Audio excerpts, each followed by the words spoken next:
Conference will now be recorded. Good evening, all. We will start with our session. Can anyone confirm if my voice is audible and is it clear? Yes, it is audible and clear. Okay. So we will start with our demo. In today's class, I'm going to give a demo on DFT.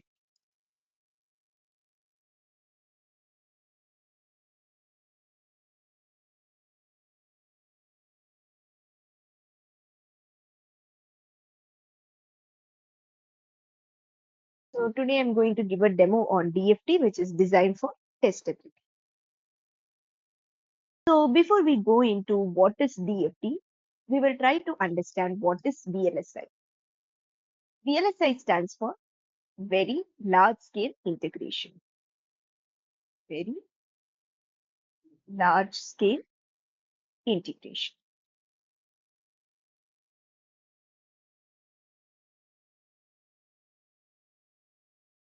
So implementation of billion transistors in a small area.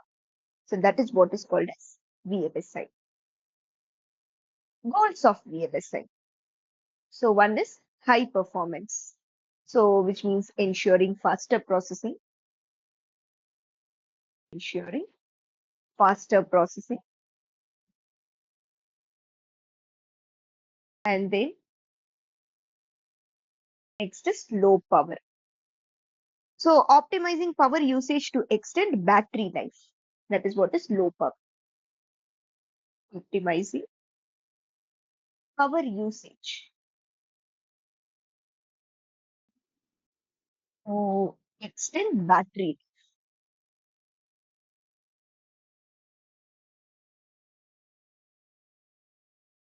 So this is low power and low area.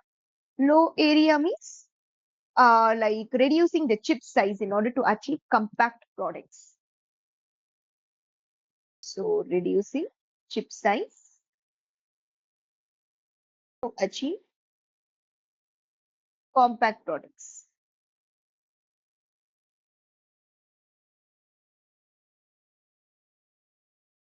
So these are the goals of VLSI. One is high performance, ensuring faster processing. Next is low power, optimizing power usage to extend battery life. And then low area, so reducing chip size to achieve compact products. So this is how our chip will look like. And next we will go ahead ASIC. So ASIC flow. The full form of ASIC is application specific integrated circuit. So that is the full form of ASIC. So full form of ASIC is application specific integrated circuit. Okay. So which means the IC which we are designing, it will be specific to a particular application. Okay. So this is basically an IC that's custom designed for a particular application. It's custom designed for a particular application.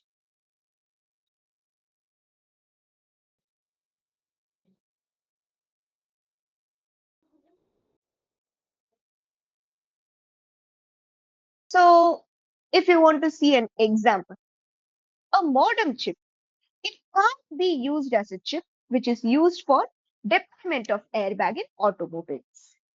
Okay, so a modem chip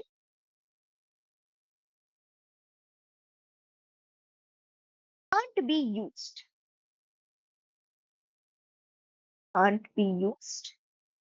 as a chip which is used for deployment of airbag in automobiles.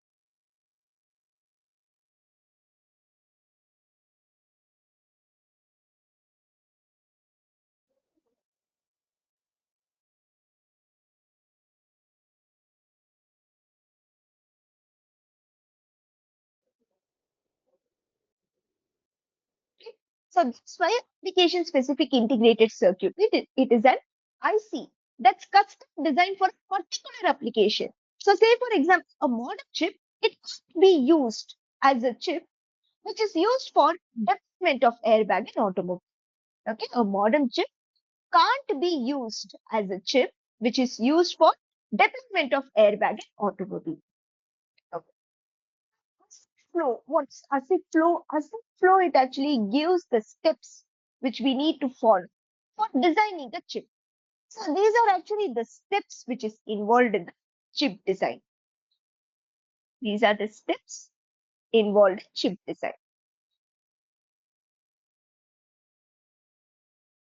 So in the next slides, we will try to understand ASIC flow. That is, we'll try to understand about the various steps which is involved in the process of chip design.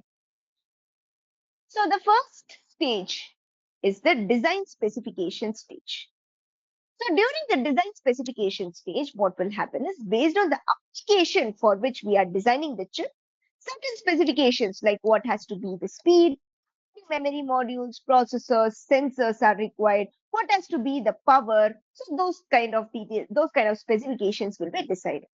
Okay, so that is what happens in the design specification stage. So based on the application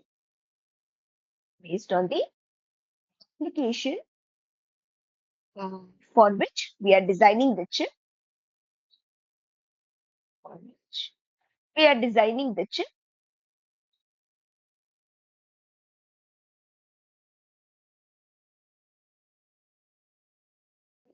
So certain specifications like what has to be the speed, what has to be the speed, and then how many memory modules, how many memory modules, processors, okay, and sensors are required. Okay. What has to be the power, what has to be, what has to be the power, etc. will be decided.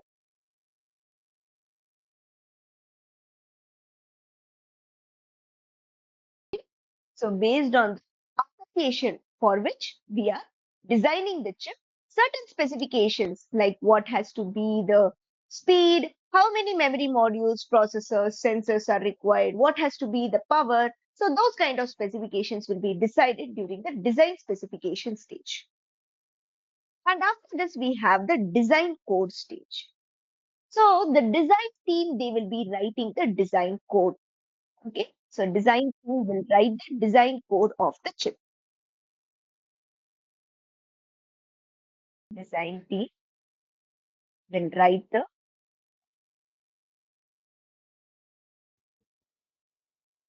design code of the chip.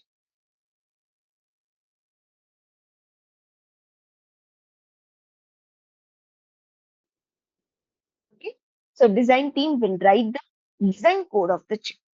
So they are actually describing the functionality of the chip. They are describing the functionality of the chip. So this design code, right? So design team, they will write in behavioral and data flow level model. So design team will write in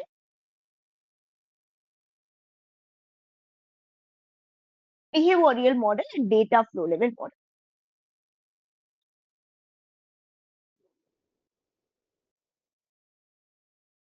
So basically we have next stage is the design code stage. So design team will write the design code of the chip. So they are actually describing the functionality of the chip. So design team will write in behavioral model and data flow level model. And after this, we have the verification team. So verification, it is actually to validate the functionality of the design. So verification, it is actually to validate the functionality of the design. Validate the functionality of the design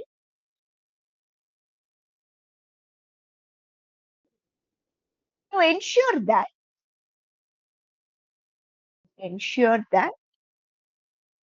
it meets the required specifications.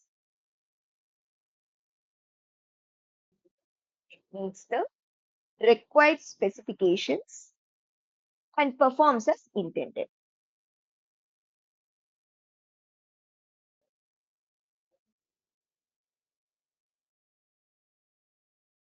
So this is what is verification stage.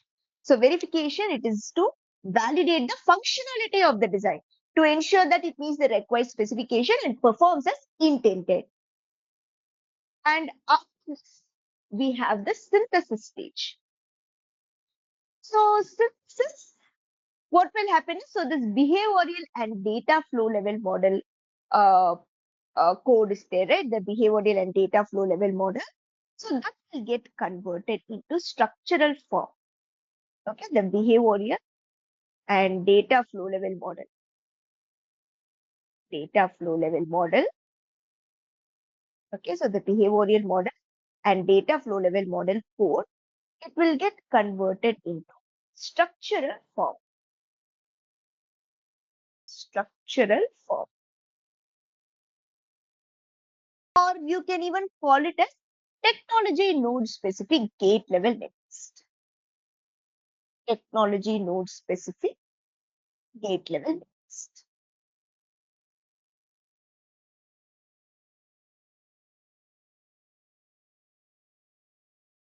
And then we have the design for test team. So design for test team, DFT team, we will discuss in the next slides. Okay, we will discuss about this in the upcoming slides. And after that, we have the physical design team. So physical design team, they actually, the gate level netlist is actually converted into layouts. Okay. So in physical design, what will happen is the gate level netlist is converted into layouts. Converted in layout form.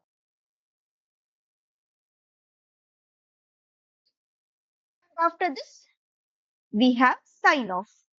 So in sign off,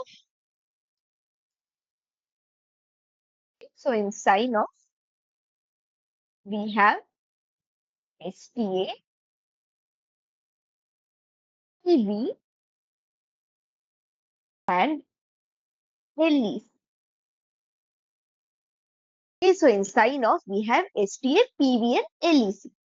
So STA, the full form of STA is static timing analysis. Static timing analysis.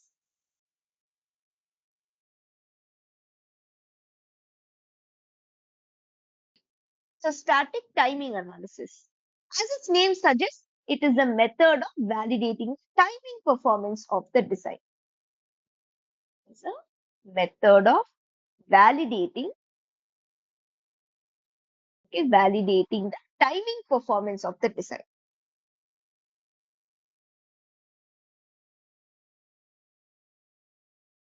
Or let me just write it in the some other slide because it is not clearly shown here. Okay, so in sign off, we have STA, PV, and LEC, right? So we will discuss about this in the next slide. We just add up a new slide over here and explain that.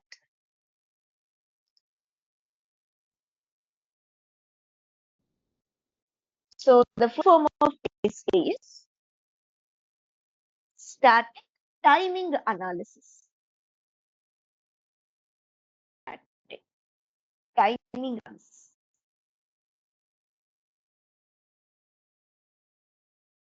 Okay. So what is static timing analysis? It is actually a method validating the timing performance of the design by checking all possible paths for timing violation. Okay, this is full for static timing analysis, right? So this name suggests it is a method of validating timing performance of the design. Method of validating the time performance of a design.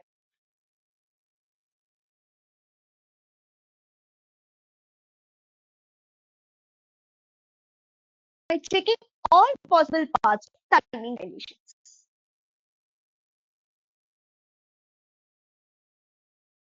By checking all possible paths.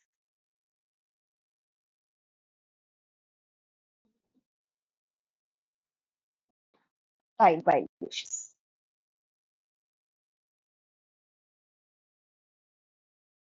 So that is what is ST, static timing analysis.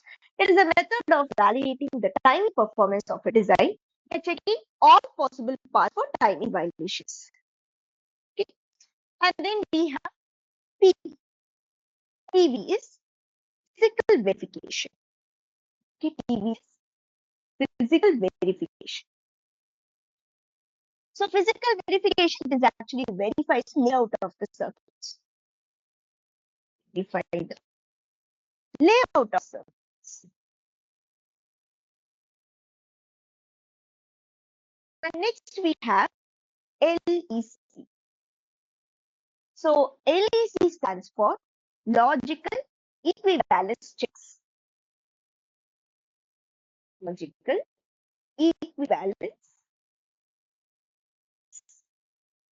So that is this LEC, logical equivalence check. So which means our design undergoes a lot of changes in each stage. Okay, why LEC is done? We'll try to understand. Okay, so our design undergoes a lot of changes in each.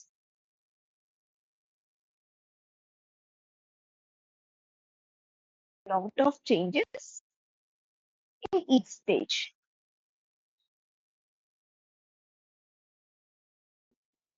Okay, so if you remember, first we had the behavioral and data flow level model code.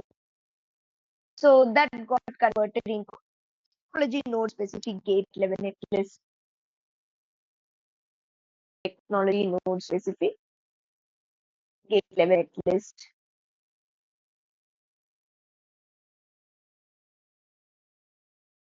Okay, so like, and also if we are going for low power design, then certain special cells will be added, like clock gating, isolation cells, all those things.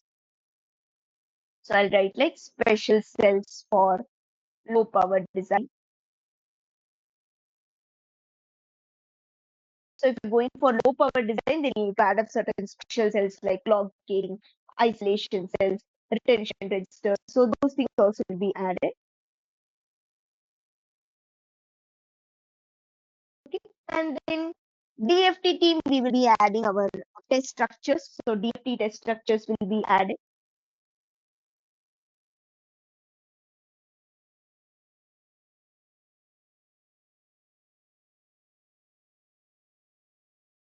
Okay, so the DFT test structures are added. So that is why if you see our design, it undergoes a lot of changes in each stage, as you can see here. So first we had the behavioral and data flow level model code. Then it got converted to technology node specific gate level netlist, and certain special cells for low power design like clock gating, isolation cells, retention registers. Those things also will be added, and then DFT structures will also be added. So if you see, our design undergoes a lot of changes in each stage. So therefore, LEC is done. LEC is done. To check whether final design final design is logically equivalent to the original design.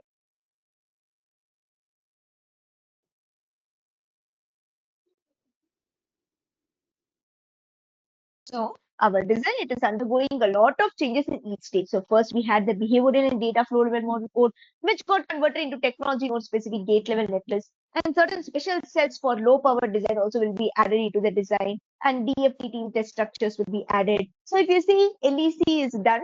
So if you see, our design undergoes a lot of changes in each stage. So that is why LEC is done, to check whether the final design is logically equivalent to original design. Okay, so actually LEC will be performed after each stage. LEC is performed after each stage. Okay, so that is after synthesis,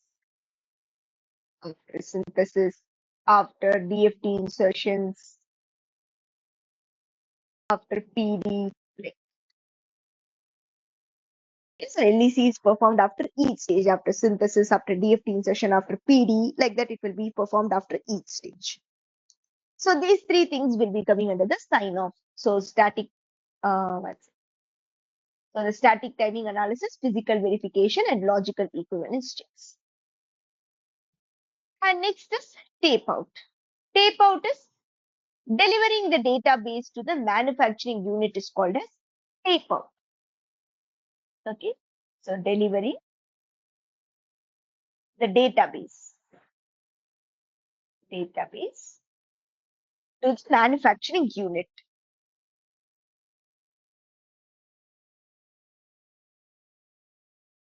So this is called as tape out. Delivering the database to the manufacturing unit is called tape. And finally, we have packaging and testing. So packaging and testing, it is actually done after manufacturing. This is done after manufacturing. This packaging and testing is done after manufacturing. So here if you see, this big circle is called as a wafer and each small portion in it is called as die. Okay. So packaging. Packaging means covering this die with a protective layer. So this big circle is a wafer and each small portion it is called as a die. So packaging means covering the die with a protective layer. Covering the die with a protective layer.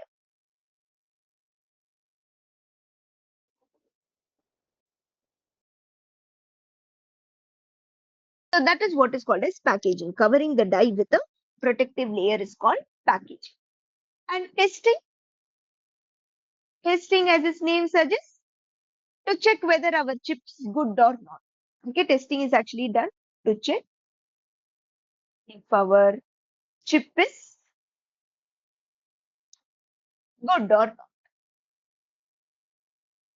Okay, that is whether there are any manufacturing defects or not. Okay, so to check whether there are any manufacturing defects or not.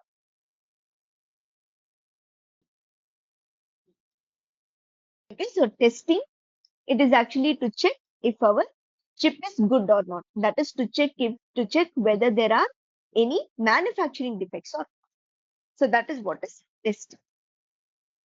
So this is the complete ASIC flow. So it actually describes the like various stages which is involved in the process of chip design. So it actually contains the various stages which is involved in the process of chip design. So let me quickly summarize it once. So first, we have the design specification stage.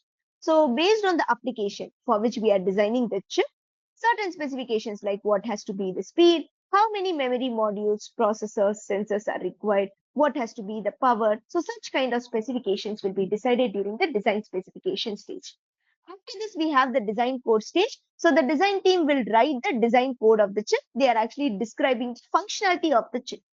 So the design code they will write in behavioral model or data flow level model. Okay, so verification is actually to validate the functionality of the design to ensure that it meets the required specification.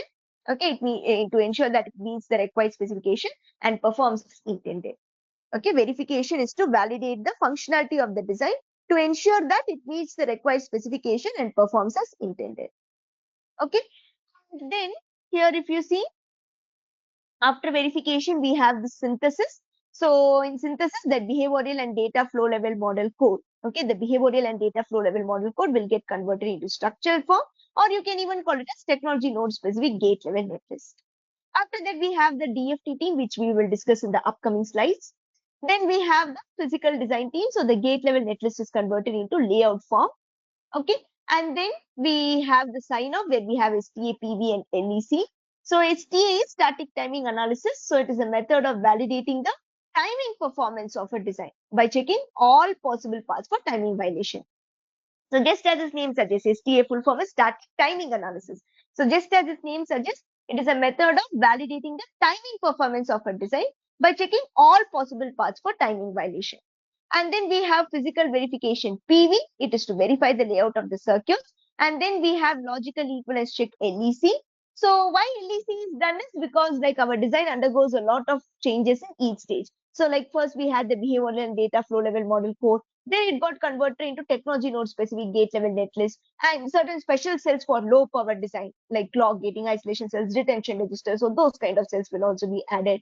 DFT will be adding their own test structures. So if you see, our design is undergoing a lot of changes in each stage. So that's what LEC is done to check whether final design is logically equivalent to the original design. Okay, LEC is done to check whether the final design is logically equivalent to the original design. Actually, LEC will be performed after each stage, like after synthesis, after DFT insertions, after PD, like that. LEC will be performed after each stage. Okay, and then after this we have tape out. So tape out, it is the delivering the database to the manufacturing unit is called as tape out. Okay, delivering the database to the manufacturing unit is called tape. And packaging and testing, it is done after manufacturing. So this complete portion is called as wafer, and each small portion it is called as a die. So packaging is covering the die with a protective layer is called as packaging. Testing means it is actually to check whether our chip is good or not. That is, it is to check whether there are any manufacturing defects or not. Okay, so that is what is testing. So these are the various steps which is involved in the process of chip design. So now we will try to understand what is DFT. So DFT is to insert test structures in the design like scan insertion, embossed insertion, boundary scan insertion, like that. Okay. So DFT is to insert test structures in the design like scan insertion, embossed insertion, boundary scan insertion, like that during the pre-silicon stage. Pre-silicon stage means before manufacturing.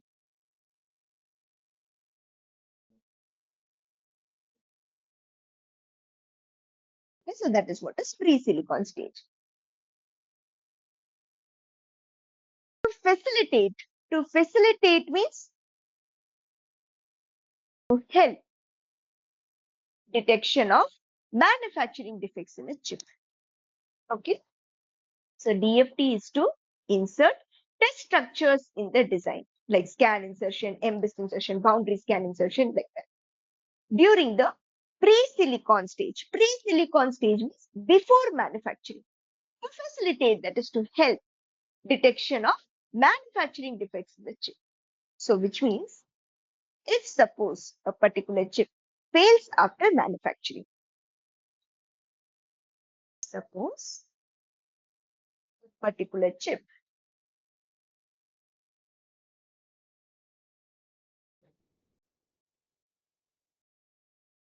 fails after manufacturing,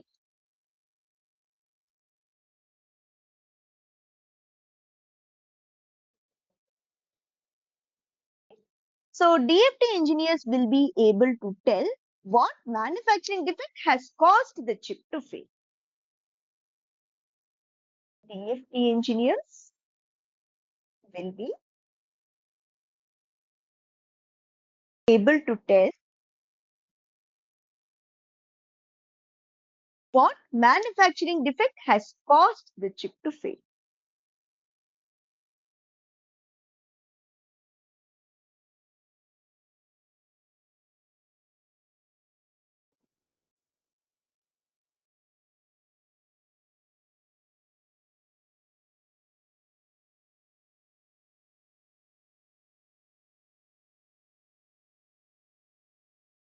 So DFT is to insert test structures in the design. For example, scan insertion, embossed insertion, boundary scan insertion, like that during the pre-silicon stage to facilitate detection of manufacturing defects in a chip. So if suppose a particular chip fails after manufacturing, DFT engineers will be able to tell what manufacturing defect has caused the chip to fail.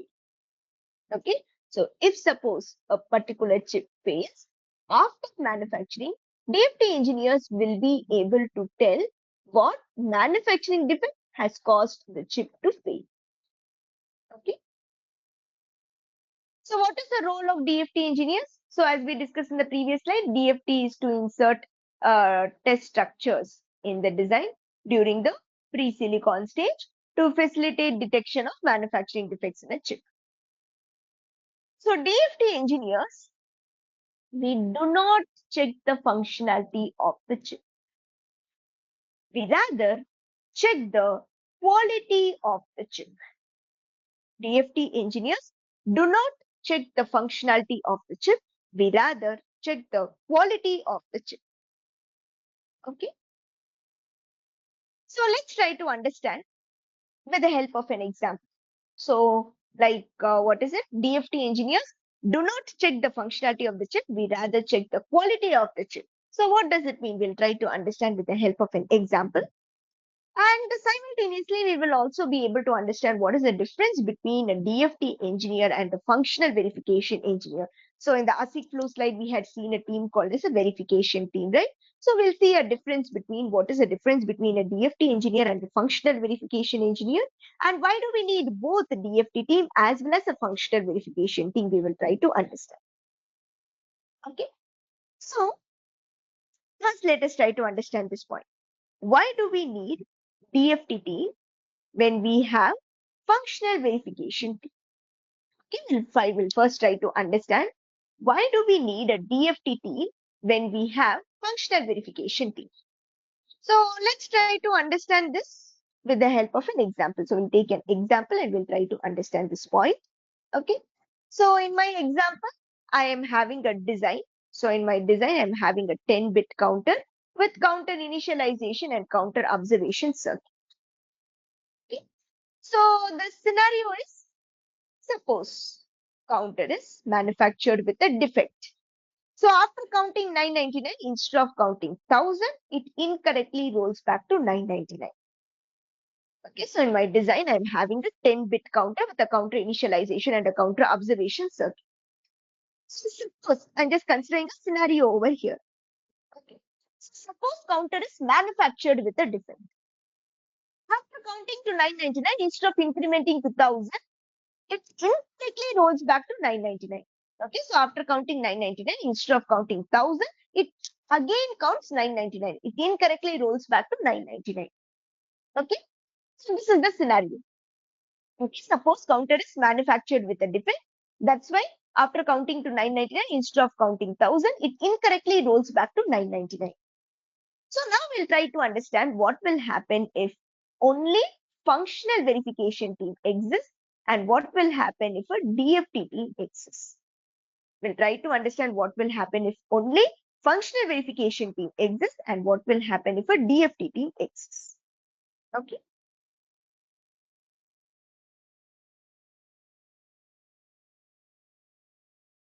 So now we'll try to understand what will happen if only functional verification team exists. So the scenario which we are considering is, suppose counter is manufactured with a defect. So after counting to 999, instead of counting 1000, it incorrectly rolls back to 999.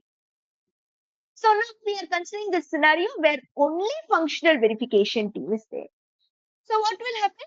Functional team, they test the counter using functional patterns. Functional team, they test the counter using functional patterns. So in this case, it will take more than 1000 clock pulses to tell that the counter is failing. Okay. So in this case, it will take more than 1000 clock pulses to tell that the counter is failing. So why will it take more than 1000 clock pulses to tell that the counter is failing in this case? Any guesses? Can anyone guess?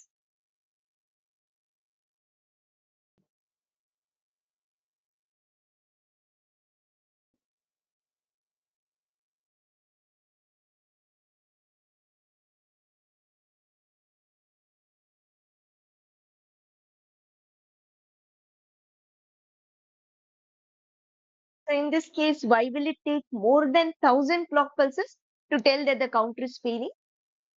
You can just tell your views. Anyone? Because it cannot detect the fault unless it counts 1000 pulses. Okay. So in this case, like so we are actually seeing what will happen if only functional verification team exists. So we are seeing if only functional verification team exists, so functional team, they test the counter using functional patterns. So in this case, it will take more than 1000 clock pulses to tell that the counter is failing. The reason is because functional team, they check the functionality. Functional verification team check the functionality.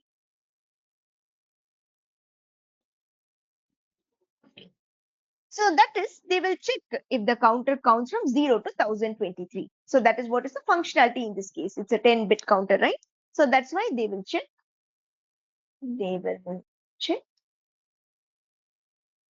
if the counter counts from 0 to 1023.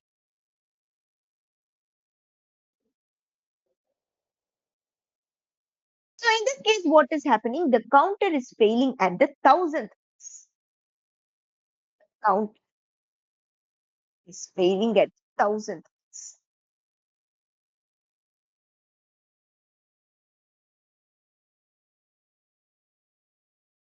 So in this case, what is happening? The counter is failing at 1000th pulse. Okay, because at the 1000th pulse only, counter is again counting 999 instead of 1000. Okay, so that is at the 1000th pulse. At the 1000th pulse only, counter is again counting 999 instead of 1000. Counter is again counting 999 instead of 1000. So for this 1000 pulses are 1000 pulses are required for this. Okay. Now some more pulses are required for counter initialization and counter observation. So some more clock pulses are required for counter initialization and counter observation. Counter initialization means the counter, it has to be brought to the initial state. Counter observation means the output of the counter, it has to be taken to some register and the register has to be read. So some more clock pulses are required for counter initialization and counter observation. So that is why functional team, functional verification team, for functional verification team, it will take more than 1000 clock pulses to tell that the counter is failed. Okay. So if only functional verification team exists, then it will take more than 1000 clock pulses to tell that the count is failed. Because functional verification team, they check the functionality. That is, they will check if the counter counts from 0 to 1023 in this case, because it's a 10-bit counter. So the counter is failing at the 1000 pulse, because at the 1000, only counter is again counting 999 instead of 1000. Pulses are required for this. And some more pulses are required for counter initialization and counter observation. Counter initialization means counter, it has to be brought to some initial state, and counter observation is the output of the counter, it has to be taken to some register and the register has to be there. So we ultimately we can say that it will take more than 1000 clock pulses to tell that the counter is failing. And then functional verification team, they can only tell that the counter is failing. Okay, functional verification team can only tell that the counter is failing. So the reason here is they check the functionality. Same, they check the functionality. Okay, so in this case, they will check. That is, they will check if the count counts from 0 to 1023 properly or not. Counts from 0 to 1023 properly or not.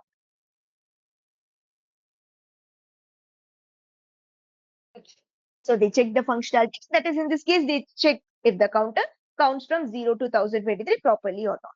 So in this case, what is happening after counting 999, instead of incrementing to 1000, it's once again counting 999. So counter is failing. Okay. So in this case, after counting 999, after counting 999, instead of incrementing to 1000, instead of incrementing to 1000.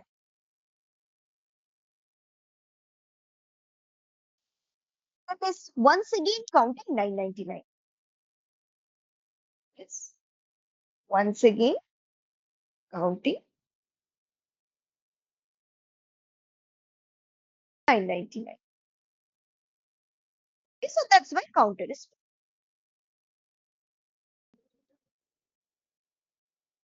the functional verification team can only tell that the counter is failing. So why? Because functional verification team, they check if the counter counts from 0 to 1023 properly or not. So in this case, after counting 999, instead of incrementing to 1000, it is once again counting 999. So counter is failing. Okay. So let me just confirm. So if you have only functional verification team, then it will take more than 1000 clock pulses to tell that the counter is failing, and they will be able to tell, they will be able to only tell that the counter is failing. Now, for the same situation, we'll try to understand what will happen if a DFT team exists. For the same situation, we'll try to see what will happen if the DFT team exists. So the scenario is the counter is manufactured with a defect. So after counting 999, instead of counting 1000, it incorrectly rolls back to 999. Okay, after counting 999, instead of counting 1000, it incorrectly rolls back to 999. This is the situation. So now here in this case, if DFT team exists, then DFT patterns are used to test the chip. If DFT team exists, then DFT patterns are used to test the chip. So in this case, DFT will be able to tell the counter is failing in approximately in the range of 100 clock pulses, which means somewhere around like 80, 90, 100, 150, etc. So they're approximately in the range of 100 clock pulses itself, we will be able to tell that the counter is failing. Okay.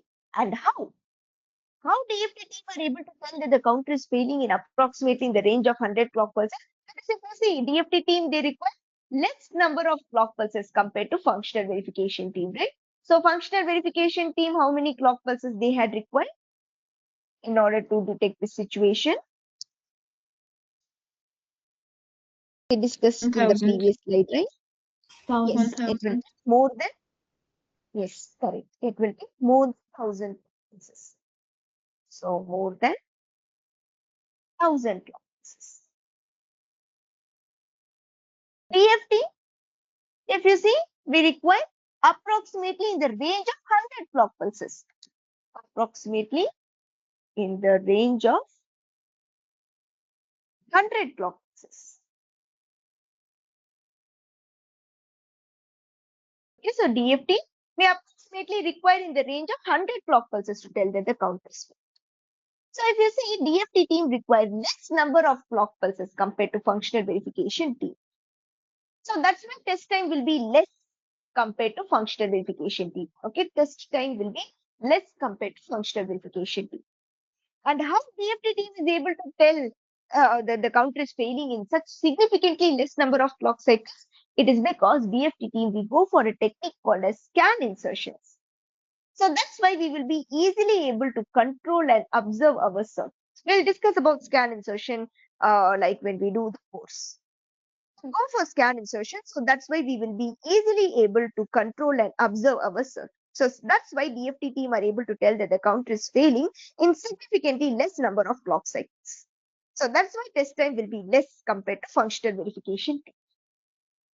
And then DFT team will be able to tell that the counter is failing and also tell what manufacturing defect has caused the counter to fail. Even this detail will be able to tell. Okay.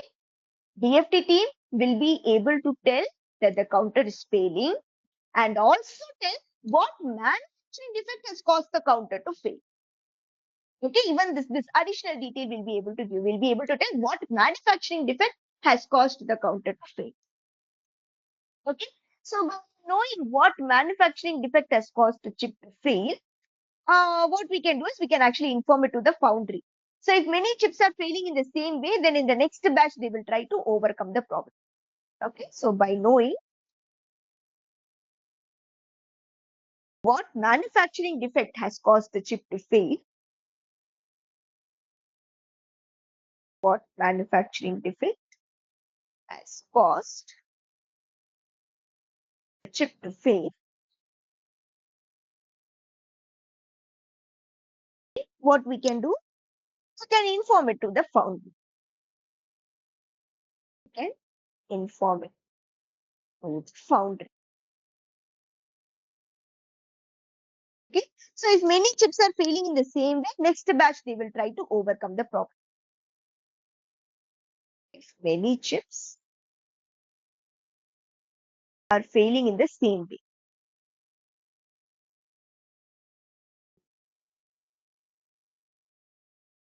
okay, next batch they will try to overcome the problem.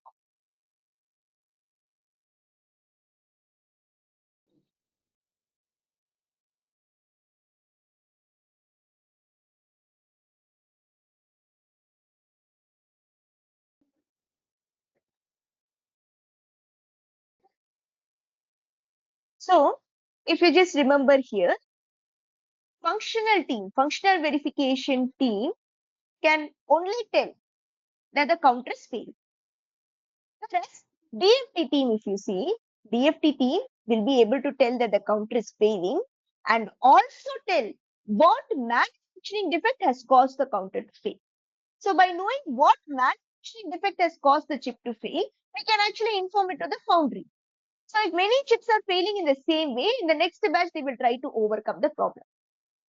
Okay, and how DFT team are able to tell what manufacturing defect has caused the counter to fail? How?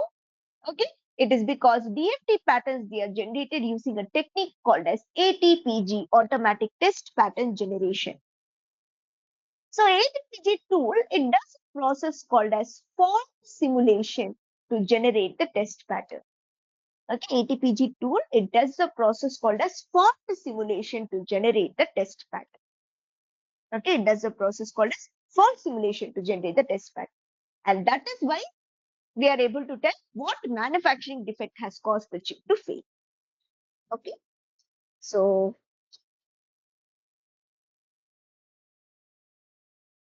the conclusion is, with the DFT patterns, test time will be less compared to functional patterns.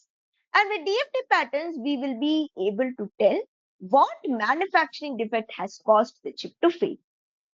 So as DFT patterns have these advantages over functional patterns, DFT patterns will be used to test the chip after manufacturing. Okay, so some functional patterns will also be used to test the chip after manufacturing, but majority DFT patterns only will be used to test the chip after manufacturing. Okay, so as DFT team has these advantages over functional patterns, DFT patterns will be used to test the chip after manufacturing. So some functional patterns will also be used to test the chip after manufacturing, but majority DFT patterns will be used to test the chip after manufacturing. Okay, so let me just quickly conclude it once. Okay, so as of now, we have just tried to see why do we need a DFT team when we have a functional verification team.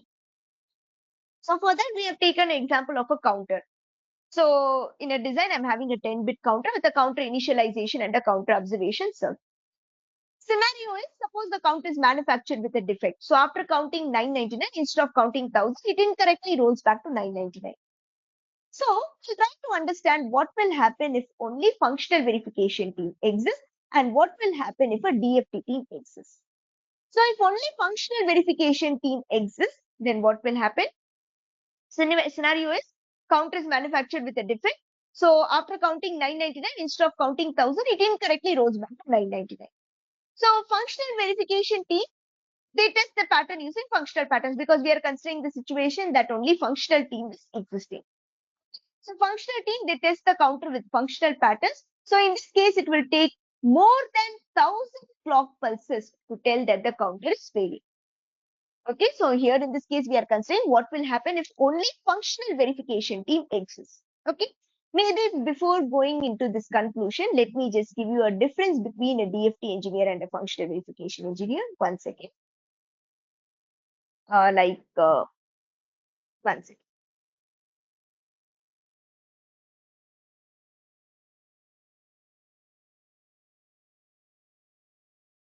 Okay, so let me first explain this difference between a DFT engineer and functional verification engineer. So here we had told that DFT engineers, we do not check the functionality of the chip, we rather check the quality of the chip, we have told here, right? So what does that mean? We'll first try to understand this. Okay, so say for example, if you consider a small design like a half adder, a simple design we'll just consider. So sum is equal to A XOR B, carry is equal to AB. So whether this is correct or not, this is what will be checked by the functional verification team. They will be checking the functionality. So by mistake, if someone has written sum is equal to A plus B, carry is equal to AB, this will not function like a half adder. So this is what will be checked by the functional verification team. They will be checking the functionality. Okay. So DFT team, what do? DFT team, we do not check the functionality. DFT team, we do not check the functionality. We check whether each and every net of the half adder is free of defects or not. So which means this is our intended design. So A XOR B, A and with B is nothing but carry, A XOR B is sum. So A and B is coming from some flows. Sum and carry, it is going back to our flow. So this is the intended design. Now suppose during manufacturing, unintentionally during manufacturing, this A net of the AND gate has got connected to ground. Okay, unintentionally during manufacturing, A net of this AND gate has got connected to ground. So these kind of things will only be checked by the DFT team. Okay, they will be checking whether each and every net of the half adder is free of defects or not. So that is what will be checked by the DFT team. So DFT team, we do not check the functionality. We check whether each and every net of the half adder is free of defects or not. Okay, so this is our intended design.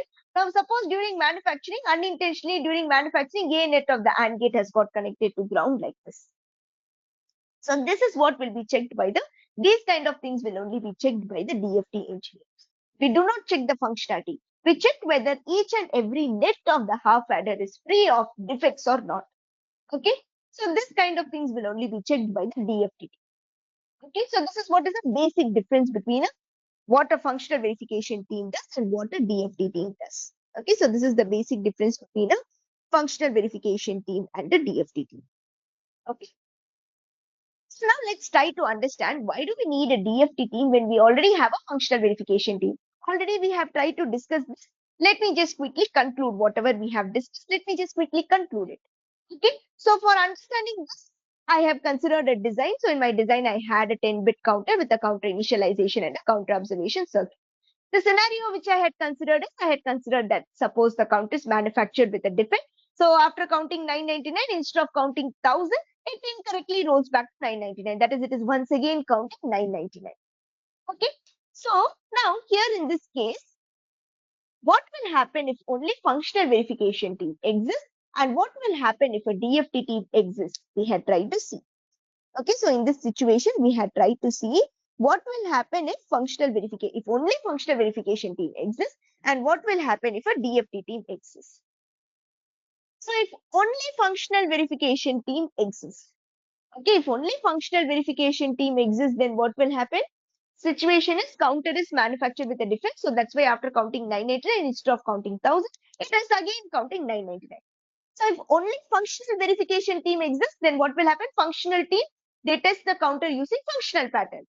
So in that case, it will take more than 1000 clock pulses to tell that the counter is failing. The reason is functional team, they will be checking the functionality. Sorry. So in this case, they will check if the counter counts from 0 to 1023. So here in this case, the counter is failing at the 1000th pulse because at the 1000th pulse only counter is again counting 999 instead of 1000. So that's why 1000 pulses are required for this. And some more clock pulses are required for counter initialization and counter observation. Counter initialization means the counter it has to be brought to some initial state. Counter observation means the output of the counter it has to be taken to some register and the register has to be read. So some more clock pulses are required for counter initialization and counter observation. So that is why we can say that it will take more than 1000 clock pulses to tell that the counter is failing. Okay. And then functional verification team can only tell that the counter is failing because they check the functionality. So they will check if the counter counts from 0 to 1023 properly or not. So in this case, after counting 999, Instead of incrementing to 1000, that is, instead of becoming 1000, it is once again counting 999. So that's why there is a problem. It is failing. Counter is failing. That's it. Functional team can only tell that the counter is failing. They can only tell the counter is failing. Okay. Now, what would happen if a DFT team exists? So, same situation. The counter is manufactured. Suppose the counter is manufactured with a defect. So, after counting 999, instead of counting 1000, it incorrectly rolls back to 999. So, now we are considering what will happen if a DFT team exists. Sorry. So, if DFT team exists, then DFT patterns are used to test the chip. Okay. So, DFT team will be able to tell that the counter is failing in approximately the range of 100 clock pulses. Functional verification team, they require more than 1000 clock pulses. DFT team, they require approximately in the range of 100 clock pulses. So how DFT team they require less number of clock pulses, significantly less number of clock pulses compared to functional verification team. Okay, so functional verification team, they require more than 1000 clock pulses. DFT team, they approximately require in the range of 100 clock pulses. If you see DFT team, they require significantly less number of clock pulses compared to functional verification team. And how? It is because DFT team, we go for a technique called as scan insertions. So we will be easily able to control and observe our circuit. Okay. So if you see, DFT team, they require less number of clock pulses compared to functional verification team. So that is why test time will be less compared to the functional verification team. Okay, so that's why test time will be less compared to the functional verification team. Okay, DFT team, they require significantly less number of clock pulses compared to functional verification team. So that's why test time will be less compared to the functional verification team. Okay, and then DFT team will be able to tell that the counter is failing and also tell what manufacturing defect has caused the counter to fail. We can give this additional detail. What manufacturing defect has caused the counter to fail. Okay, DFT team will be able to tell that the counter is failing and also tell what manufacturing defect has caused the counter to fail. And how DFT team is able to tell what manufacturing defect has caused the counter to fail? It is because DFT patterns, they are generated using a technique called as ATPG. Okay, they are generated using a technique called as ATPG. Okay, so ATPG tool, it does the process called as fault simulation in order to generate the test pattern. Okay, ATPG tool, it does a technique called as fault simulation to generate the test pattern. So that's what DFT team are able to tell what manufacturing defect has caused the counter to fail. And by knowing what manufacturing defect has caused the chip to fail, what we can inform it to the foundry. So if many chips are failing in the same way, in the next batch they will try to overcome the problem. Okay.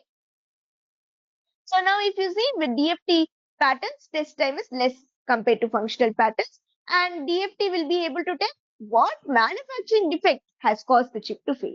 So if you see, as DFT patterns has these advantages over functional patterns, DFT patterns will be used to test the chip after manufacturing. Some functional patterns will also be used to test the chip after manufacturing, but majority DFT patterns will be used to test the chip after manufacturing. Okay. So now we have tried to understand why do we need a DFT team when we already have a functional verification team. So if you see with DFT, these like DFT patterns, if you see, it has these two advantages over functional patterns. So that's why DFT patterns will be used to test the chip after manufacturing. Some functional patterns will also be used to test the chip after manufacturing, but majority DFT patterns will be used to test the chip after manufacturing. Okay. So now we have tried to understand why do we need a DFT team when we already have a functional verification team. Now, can anyone guess, like if DFT patterns are used to test the chip after manufacturing, then why do we need a functional verification? Can anyone guess?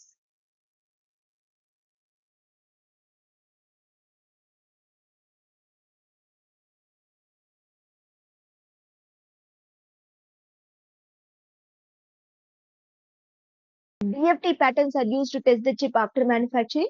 Why do we need a functional verification? To check whether a function is carried out correctly or not. Yes, correct. So, say for example, so that's what if DFT patterns are used to test the chip after manufacturing, why do we need functional verification team? So, we'll just try to understand with the help of an example. So here in this case, we are considering a design like this: sum is equal to a plus b, carry is equal to ab. This is a half adder design. Whether this is correct? No, this is a functional bug. So sum should have been a XORed with b, carry is ab. Mistakenly, someone has written sum is equal to a plus b, carry is ab. So this is a functional bug. Okay, this is a functional bug. So being assume that you don't have a functional verification tool. For time being, assume that you don't have a functional verification team. Directly your design has got synthesized. Sorry, directly your design has got synthesized. So if you see the wrong design has got synthesized, and that is what is given to the DFT team. So DFT team, we will generate patterns. Just check whether there are any manufacturing defects in each and every net of this design. Okay, so DFT team, we will generate patterns just to check whether there are any manufacturing defects in each and every net of this design. Okay, so now the chip has got manufactured, and as you know, like DFT patterns are applied to test the chip after manufacturing. So DFT patterns are applied. So output of the chip is compared with the expected output. Output of the chip is also equal to the expected output. So which means there are no manufacturing defects. Okay, input sequence is applied. Output of the chip is compared with the expected output. Both are equal. So there are no manufacturing defects. But whether the design will function like a half adder? No, it will not function. The reason is, even though there are no manufacturing defects, the circuit will not function like a half adder. Why? The design itself is wrong. In the beginning, in the design stage itself, it was wrong. Okay, even though there are no manufacturing defects, the circuit will not function like a half adder. Why? Because the design itself is wrong. So that is what is the significance of the functional verification team. They will be validating the functionality. Whatever is written here, whether this is correct or not, that is what will be validated by the functional verification team. They will validate the functionality, whatever is written, whether this is correct or not, that is what will be validated by the functional verification team. Okay, so that is what. So if DFT patterns are used to test the chip after manufacturing, why do we need a functional verification team? We have taken this example and we have tried to understand. So sum is a plus b, carry is ab. So someone has designed a half adder like this. This is a functional bug. Sum should have been a XOR with b. But this is a functional bug. For time being, assume that we don't have a functional verification team. The design has got synthesized.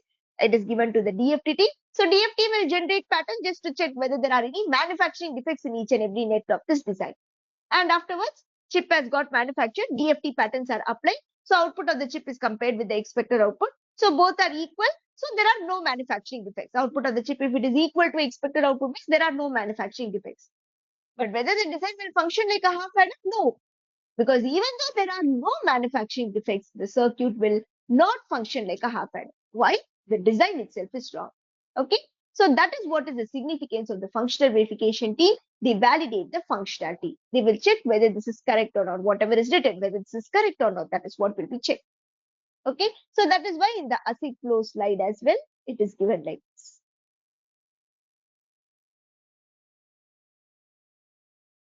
So that's why in the ASIC flow slide also, if you see for verification, it is given that it is to validate the functionality of the design to ensure that it meets the required specification and performs as intended. So that is what is the role of a functional verification engineer. Okay. So now we have tried to understand what is the difference between the roles of a DFT engineer and a functional verification engineer, and why do we need both the DFT team as well as functional verification team. We have tried to understand that. Okay. And now we will try to understand about this testing. Okay. So this testing, can you see in this slide, in this ASIC flow slide, and can you tell like at which stage the testing is done? Whether it is done before manufacturing or after manufacturing, can you see here and tell? As per the slide.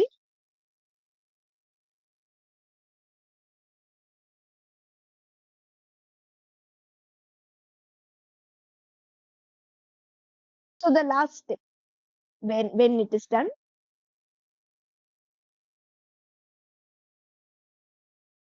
Packaging and testing is the last step. it is actually after manufacturing, as you can see. So this is done after manufacturing. So that's it. So here this testing is done after manufacturing. Okay. So testing is a process of determining whether a device is good or not. Okay. So testing is a process of determining whether a device is good or not. So in our case, whether our chip is good or not, whether there are any manufacturing defects in our chip or not. So that is what will be checked. So testing is a process of determining whether a device is good or not. Okay. So it is actually to it is a process of determining whether a device is good or not, which means whether our chip is good or not. Okay, whether chip is good or not.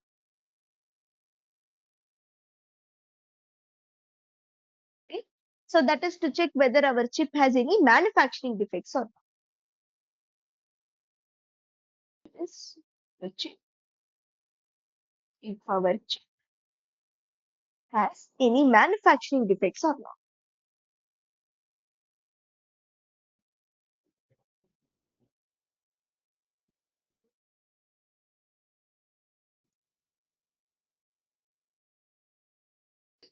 So what is testing? So testing is done after manufacturing. So testing is a process of determining whether a device is good or not. So that is whether our chip is good or not. That is to check if our chip has any manufacturing defects or not. Okay, it is to check if our chip has any manufacturing defects or not. So testing includes test pattern generation, application and output evaluation. So these test patterns, it will be generated by the DFT engineer as we saw in the previous slides. So DFT patterns, it was having the advantages over functional patterns. Right? So DFT patterns will be used to test the chip after manufacturing. Okay, so these test patterns will be generated by the DFT engineer. Before manufacturing itself will be generating the test patterns. So it will be consisting of the input sequence and expected output. Okay? So now what will happen? The input sequence will be applied onto the chip and then the output of the chip will be compared with the expected output. Okay. So output of the chip, if it is equal to the expected output, it means that the chip is good. There are no manufacturing defects. And output of the chip, if it is not equal to the expected output, it means that the chip has failed. There are some manufacturing defects in the chip. Okay, there are some manufacturing defects in the chip. So if a particular chip fails, DFT engineers will be able to tell what manufacturing defect has caused the chip to fail. Okay, so if a particular chip fails, DFT engineers will be able to tell what manufacturing defect has caused the chip to fail. Okay, so that is what. So output of the chip, if it is equal to expected output, it means that the chip is good. There are no manufacturing defects. Output of the chip, if it is not equal to the expected output, it means that the chip has failed. There are some manufacturing defects in the chip. So if a particular chip fails, DFT engineers will be able to tell what manufacturing defect has caused the chip to fail. Okay. Now these are the 4 possible outcomes of testing. So if a good IC, if it passes the test, it is called as true pass. Good IC, if it passes the test, it is called as true pass. And then defective IC, if it fails the test, it is called as true reject. Okay.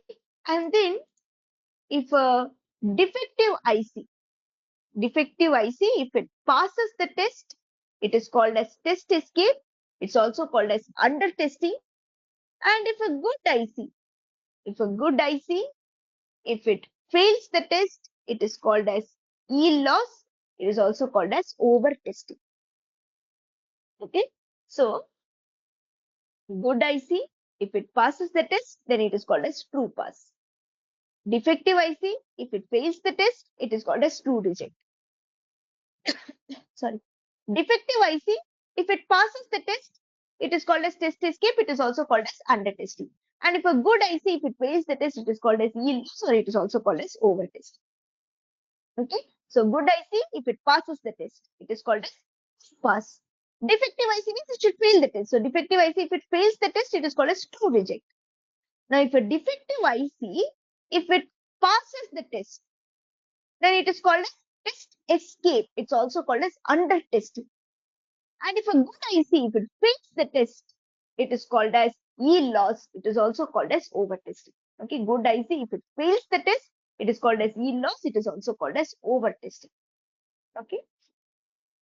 So, goal of good testing is actually to reduce the test escape and yield loss. Okay, goal of good testing, it is actually to reduce the test escape and yield loss.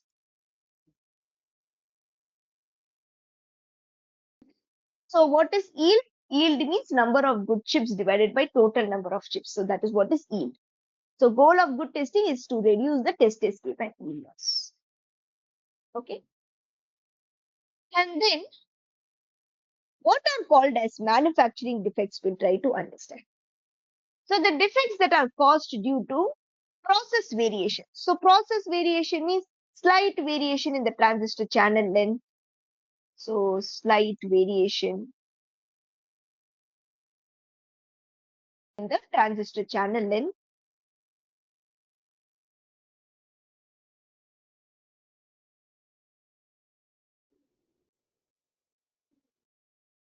Okay.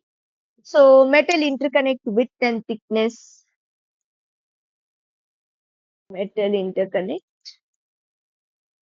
width and thickness.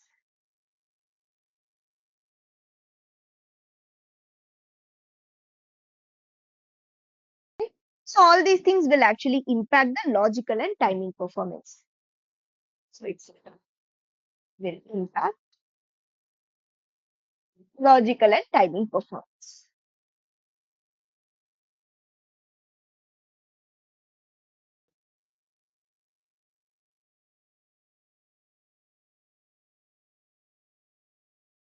Okay.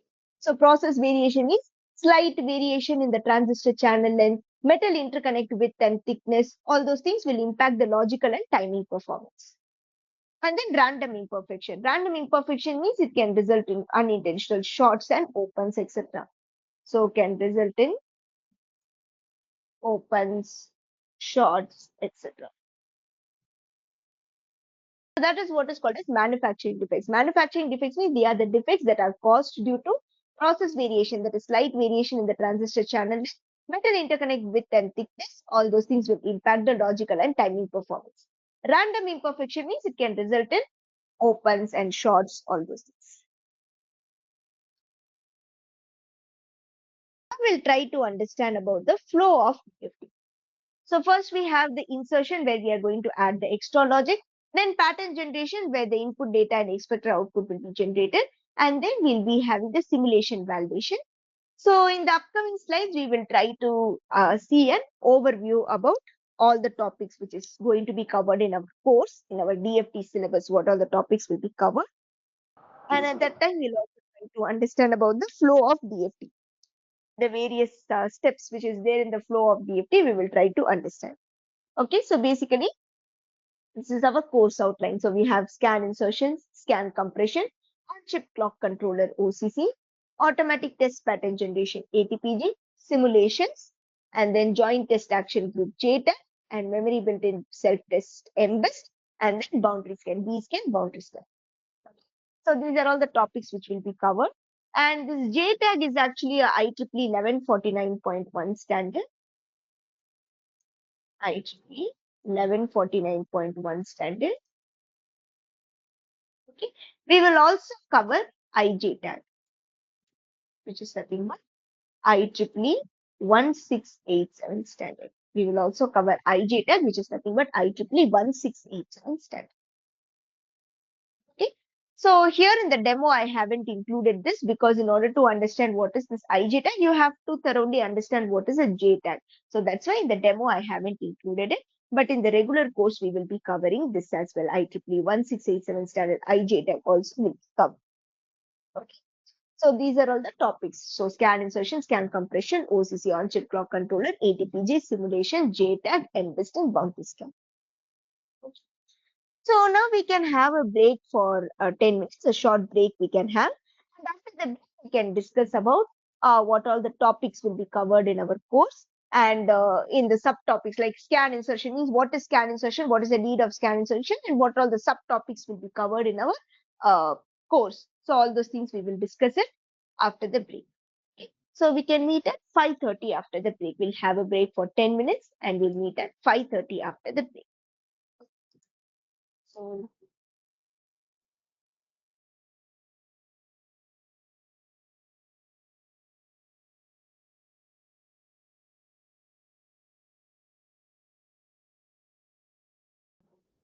So thank you all. We'll meet after the break at 5:30.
So good afternoon all. We'll continue with our session. So am I audible and is my voice clear? Yes, you're Yes. audible. Yes, ma'am. So now let's continue.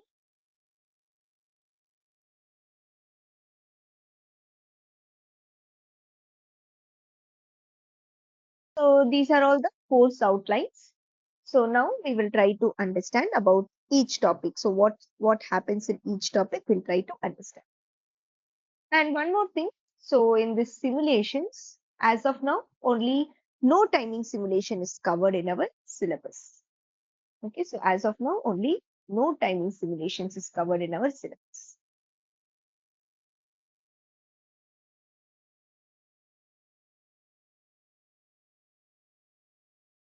So now we'll try to understand what is each topic and why each topic is actually required and what are all the subtopics we have on each topic we'll try to understand. So the first topic is scan insertion. So scan insertion means all the normal flops in the design, they will be converted to scan flops. And these scan flops will be stitched into scan chains. Okay, so all the normal flops, they will be converted into scan flops, and these scan flops, they will be stitched into scan chains like this. So now we'll try to understand what is the need of scan insertion. So why do we need to convert all the normal flops to scan flops? And why do we need to do the scan chain stitching? We will try to understand. Why do we need to stitch the flops into a scan chain? We'll try to understand. So what is a scan cell? What is a scan chain and how scan cell and scan chain functions? We will be able to understand when we do the regular course, the DFT advanced course, when we do it. We will cover all those points there. So as of now, I'm just giving an overview. So scan insertion means all the normal flops will be converted to scan flops, and then scan chains will be stitched. So what is a scan flop? What is a scan chain and how scan flop and scan chain operates? We will try to understand when we do the regular course. Okay. So now why do we need to do the scan insertions? What is the need of scan insertion? Need of scan insertion is actually to gain controllability and observability of the design. And this can help in gaining high test coverage of the entire circuit. Okay. So to gain controllability and observability of the design means it is actually to easily control and observe our circuit. Okay, so it is actually to gain controllability and observability of the design means it is actually to easily control and observe our circuits. Okay, so the same counter example which we had seen before the break. So you're having a 10-bit counter, a counter initialization and a counter observation circuit. So suppose if the counter is failing. Okay, so suppose if the counter is failing. So after counting 999, instead of counting 1000, it again counts 999. So how many clock pulses are required by functional verification team and DFT team to find out that the counter is failing? So just as we had discussed before the break, what will happen? Functional verification team, they require more than 1000 clock pulses to tell that the counter is failing. Why? We have already discussed it before the break itself. Okay. And then DFT team will be able to tell that the counter is failing approximately in the range of 100 clock pulses itself. Okay, DFT team will be able to tell that the counter is failing approximately in the range of 100 clock pulses itself. So how DFT team are able to tell that the counter is failing in such significantly less number of clock cycles? It is because we have gone for a technique called scan insertion. Because of that, we are able to easily control and observe our circuit.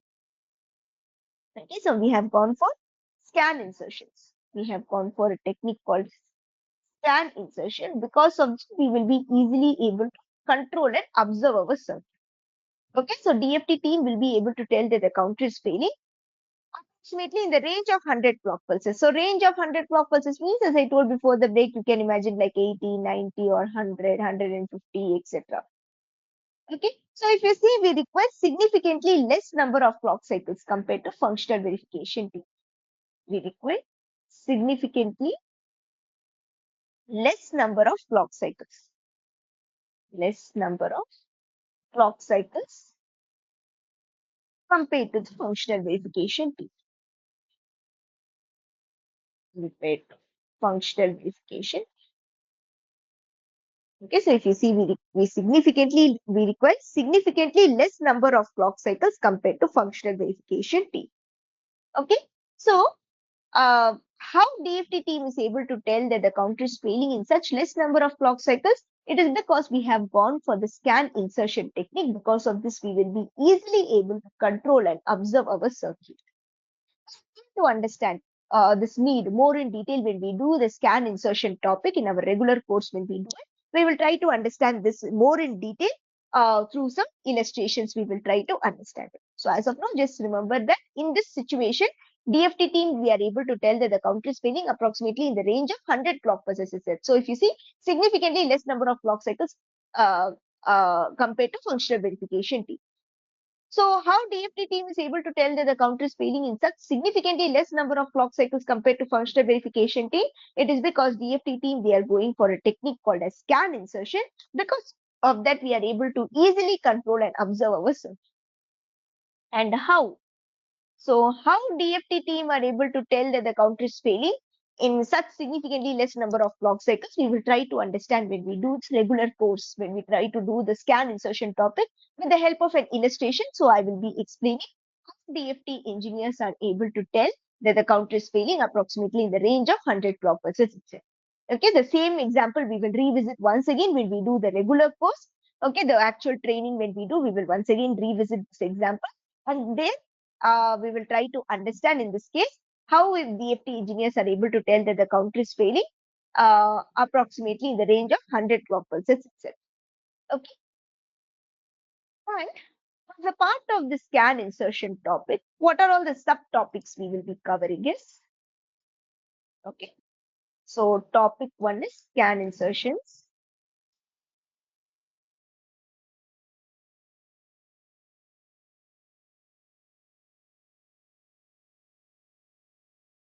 So what are all the things we will be covering is? So first we will try to understand what is the scan cell functionality and what is a scan chain functionality. We'll try to understand.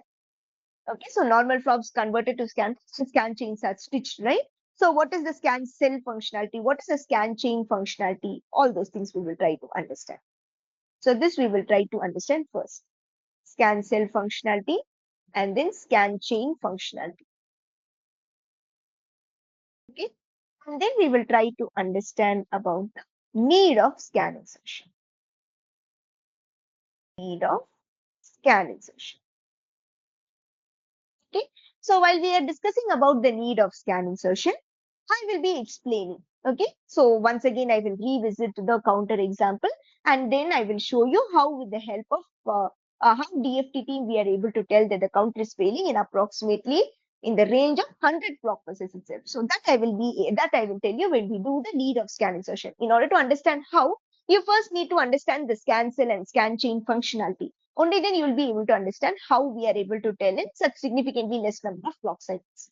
So that's why by the time, so again, when we do the need of scan insertion topics, I will once again revisit that example, the counter example which I had told now, and we will discuss more in detail. We'll see with the help of an illustration, we'll try to understand how DFT team are able to tell that the counter is failing. In that example, how DFT team require only approximately in the range of 100 clock pulses to tell that the counter is. So how we will try to understand. Okay. And then basically, what is scan insertion? Scan insertion means so normal flop, if it is converted to a scan flop, then that is what is called scan insertion. And scan chains will be stitched, right? Normal flops have to be converted to scan flop and scan chains will be stitched. So that is what is scan insertion.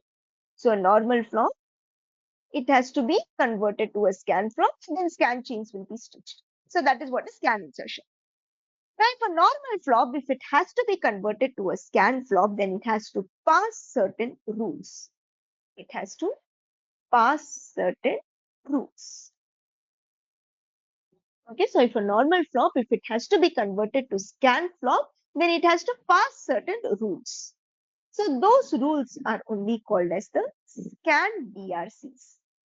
Those rules are called as the scan DRCs. Okay, for normal flop, if it has to be converted to scan flop, then it has to pass certain rules. Those rules are called as the scan DRCs.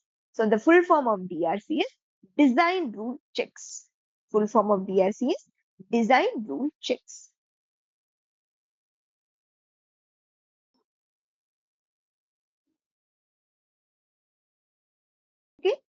So there are various scan DRCs, right? We'll be having the clock controllability DRC,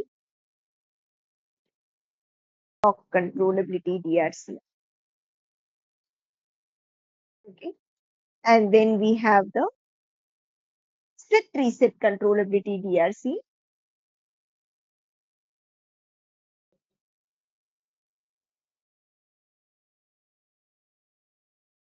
okay. We have the potential race DRC,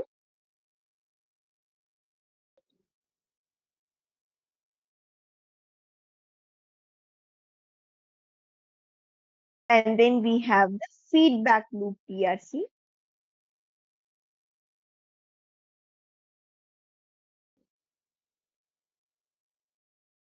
then we have the X source DRC,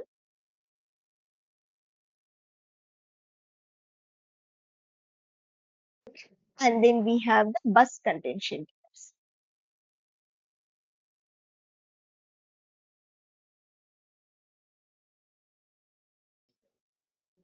So we have the clock controllability DRC, set reset controllability DRC, potential trace, feedback loop, X source, bus contention. These are all the various design rule checks. So we will be understanding about all these design rule checks, DRCs. We will try to understand it as a separate topic. Okay. And the next topic which we are going to discuss over here is scan chain balancing. Okay.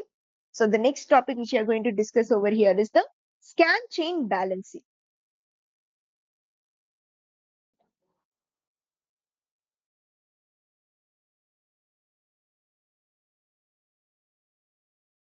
So what is scan chain balancing? Keeping almost equal number of flops in the scan chain is called as scan chain balancing.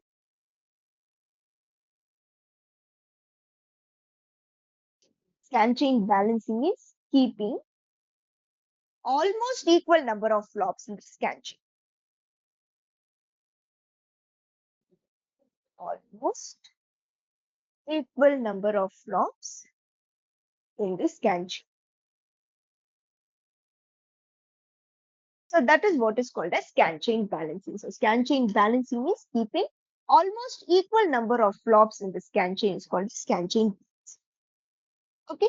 So say for example, scan chain 1, you are having 1000 flops. Scan chain 2, you are having 1000 flops. Scan chain 3, you are having 999 flops. If you have like this, then the scan chains are balanced. These are called as balanced scan chains.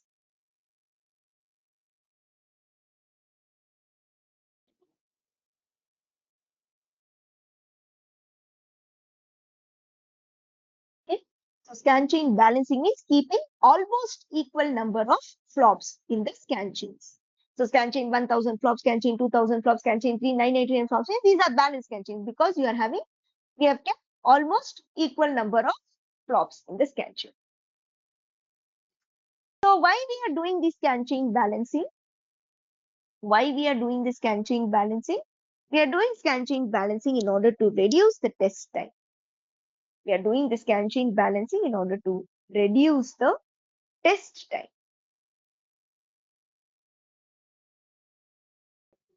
So how, if you go for scan chain balancing, you are able to reduce the test time? We will discuss in the course. We will discuss in course.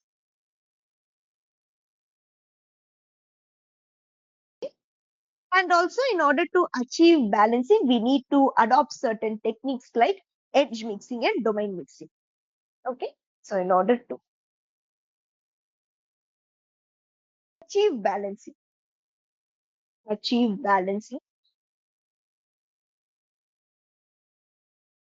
need to adopt edge mixing and domain mixing techniques.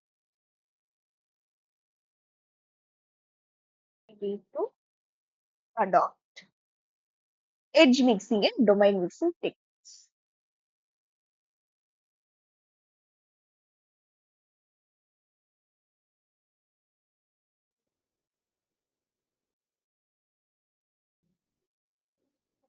Okay. So in order to achieve balancing, we need to adopt edge mixing and domain mixing techniques. So now what is this edge mixing? What is this domain mixing? Why do we need to adopt this edge mixing and domain mixing technique? So these things we will try to understand. What is edge mixing, what is domain mixing, and how if you go for edge mixing and domain mixing, you're able to achieve balanced scan chains. These things we'll try to understand it when we do our course. Okay. If you go for edge mixing and domain mixing, it will again introduce some. So what are the problems in edge mixing and domain mixing? Okay, problems, edge mixing and domain mixing. Edge mixing and domain mixing. Okay, and what are its solutions? We will first. So these are all the things. So scan chain balancing is keeping almost equal number of flops in the scan chain. It's called a scan chain balancing. And why are we going for scan chain balancing? To reduce the test time.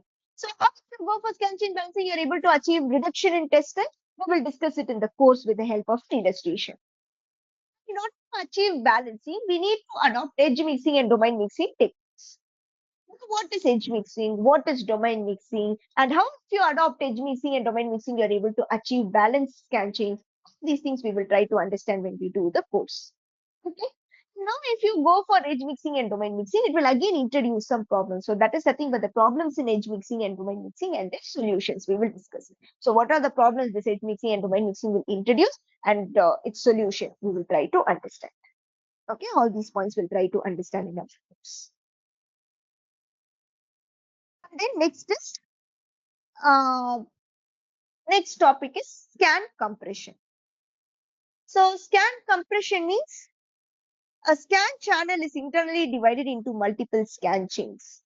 Or you can say that internal scan chains are compressed into external channels. You can also say that is internal scan chains are compressed into external channels.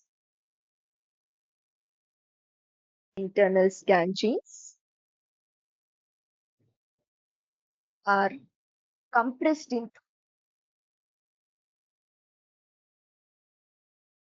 external channels. So you can say like that internal scan chains are compressed into external channels. Okay. So what does that mean? We'll try to understand. So here if you see, these are your internal scan chains.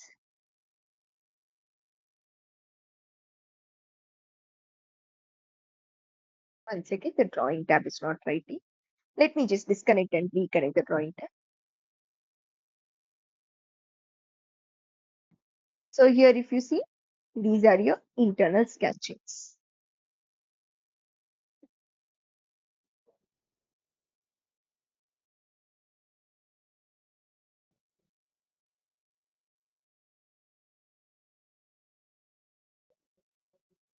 So now these internal scan chains, what will happen?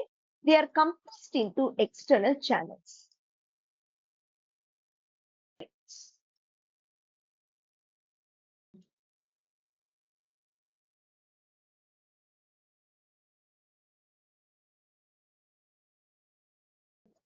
So this is nothing but external channel input. This is external channel out. So the internal scan chains, they are compressed into external channels.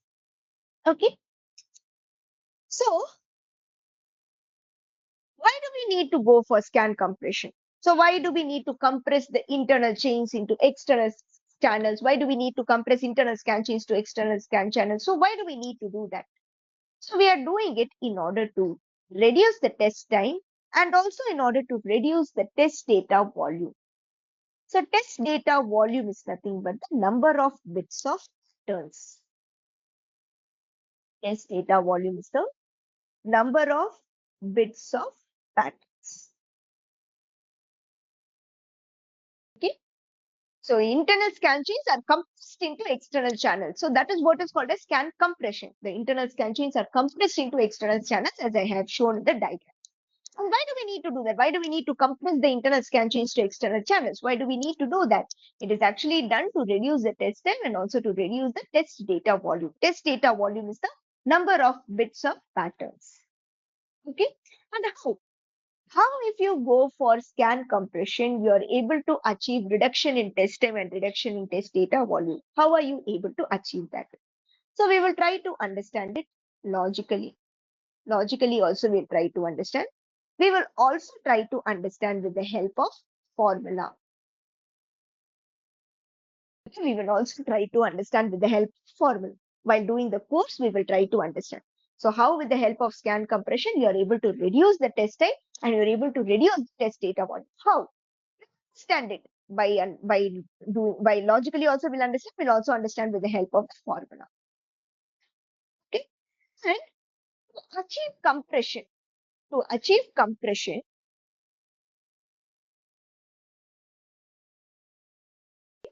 so to achieve compression,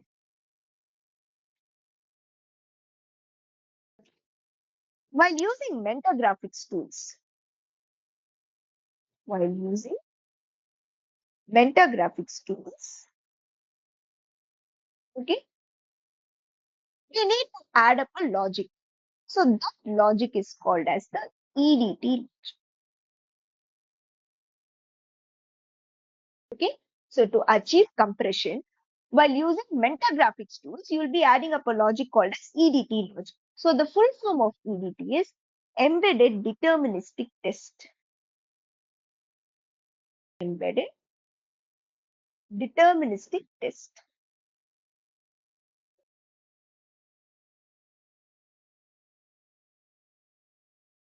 So this is the full form of EDT, embedded deterministic test. So in EDT, so this is what is the EDT component. So in this picture I have shown, right? So here if you see, these are your internal scan chains. So these internal scan chains, they are compressed into external channels like this. These internal scan chains are compressed into external channels like this. Okay. So in between, if you see, you're able to see certain components like decompressor and compressor, you're able to see some components.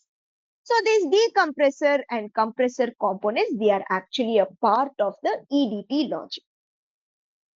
Okay, these decompressor and compressor, these components are actually a part of the EDT logic. So there are components in the EDT logic. Here I just shown only two components. There will be four components in the EDT logic. So one will be the decompressor, other one will be the compressor, and then controller, and we have the bypass logic. These are the four components of the EDT logic. So one is decompressor, other one is compressor, third one is controller, fourth one is bypass logic. In this picture, I've just shown only two components, the decompressor and compressor alone I have shown. When we do the course, I will show the entire structure, the complete EDT architecture. I will show that during the course. Okay. So, we'll understand. So, like, what is the structure and functionality of each of these components and what role it plays in scan compression? We will try to understand about all these points in detail when we do the course. About each of these components, the decompressor, compressor, controller, bypass logic. For each of those components, we'll try to understand what is its structure and what role it plays in scan compression. Okay, what is its functionality, what role it plays in scan compression? We'll try to understand. Okay. So basically, like here, if you see, uh, these are the internal chains. Okay, these are the internal chains. As you can see, it is actually compressed into external channels in the below figure. If you see, it is compressed into external channels. And for doing that, if you see in between, you're able to see certain components like decompressor and compressor, right? These are the components of the EDT logic. So to achieve compression, while using mental graphics tools, we will be adding up the EDT logic. So the full form of EDT is embedded deterministic test. Okay, so there will be four components in the EDT logic like decompressor, compressor, controller, and bypass logic. Okay, so in this picture, we have shown only decompressor and compressor. You will also be having the controller and bypass logic, which we have not shown here. We will be showing the complete architecture when we do the regular course. The complete EDT architecture will show when we do the regular course. Okay. And now we'll try to understand what are all the subtopics will be covered here. In scan compression, what all the topics will be covered, we'll try to understand.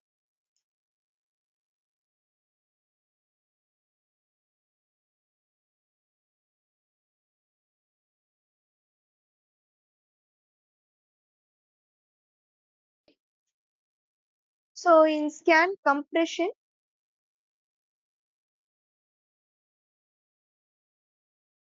first is we'll try to understand what is scan compression, and then we will try to understand the need of scan compression. What is the need of scan compression? So need of scan compression, it is nothing but, as I told in the previous slide, it is a reduction in test time and reduction in test data volume. So reduction in test time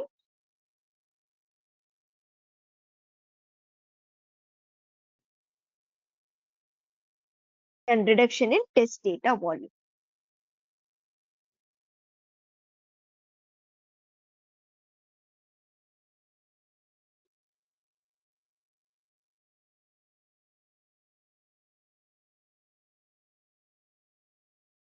So these are the need of scan compression. One is reduction in test time and the other one is reduction in test data volume. So how? How, if you go for scan compression, you are able to achieve reduction in test time and reduction in test data volume? We will try to understand it logically and also try to understand it with the help of a formula. We'll also try to understand with the help of formula. Okay.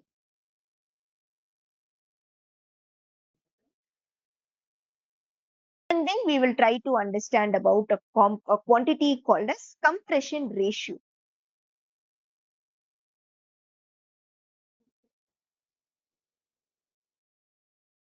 Understand the quantity called as compression ratio. So compression ratio is nothing but number of internal chains by number of external channels. Number of internal chains divided by number of external channels.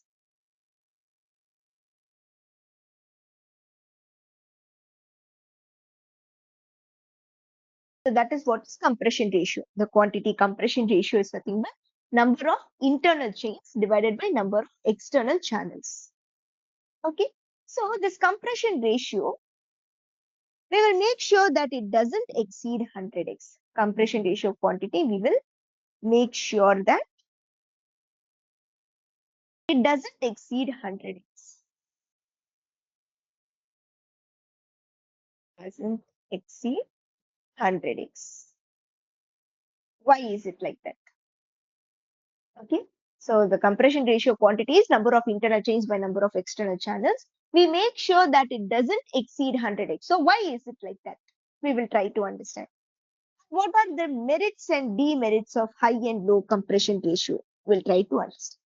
What are the merits and demerits?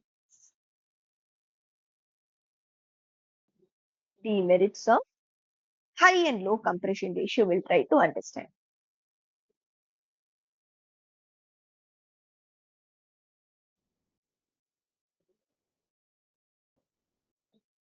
Okay. What are the merits and demerits of high and low compression ratio? We'll try to understand.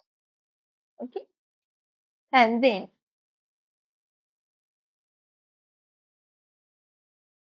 we will try to understand how to decide the number of internal chains and external channels for a particular design. We'll try to understand. Okay, so how to decide the number of internal chains and external channels for a particular design. We'll try to understand. Deciding the number of internal chains and external channels.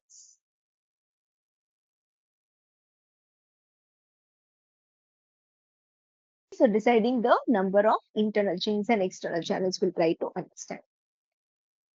We'll also try to understand about the EDT logic.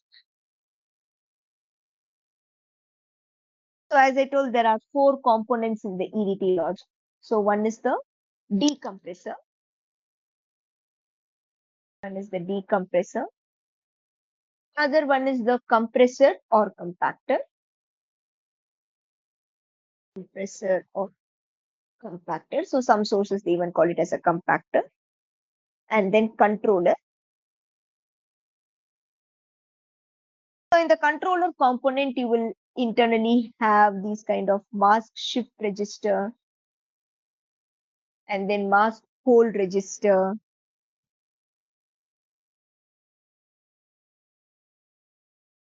Okay. And then you'll be having decoders. Decoders also. You'll be having the one hot decoder and XOR decoder. One hot and XOR decoder. So all these things we will understand. So the mask shift register, mask hold register, the decoder. So you'll be having the one hot and XOR decoder. We'll try to understand about those decoders. So all these things are coming under the controller block. So we'll try to understand about all those things. Okay. And then we also have the bypass logic. So these components of the EDT logic we'll try to understand, and we'll also try to understand about the pipeline flops in the compressor. Pipeline flops in compressor. Okay, and then lock cells in EDT.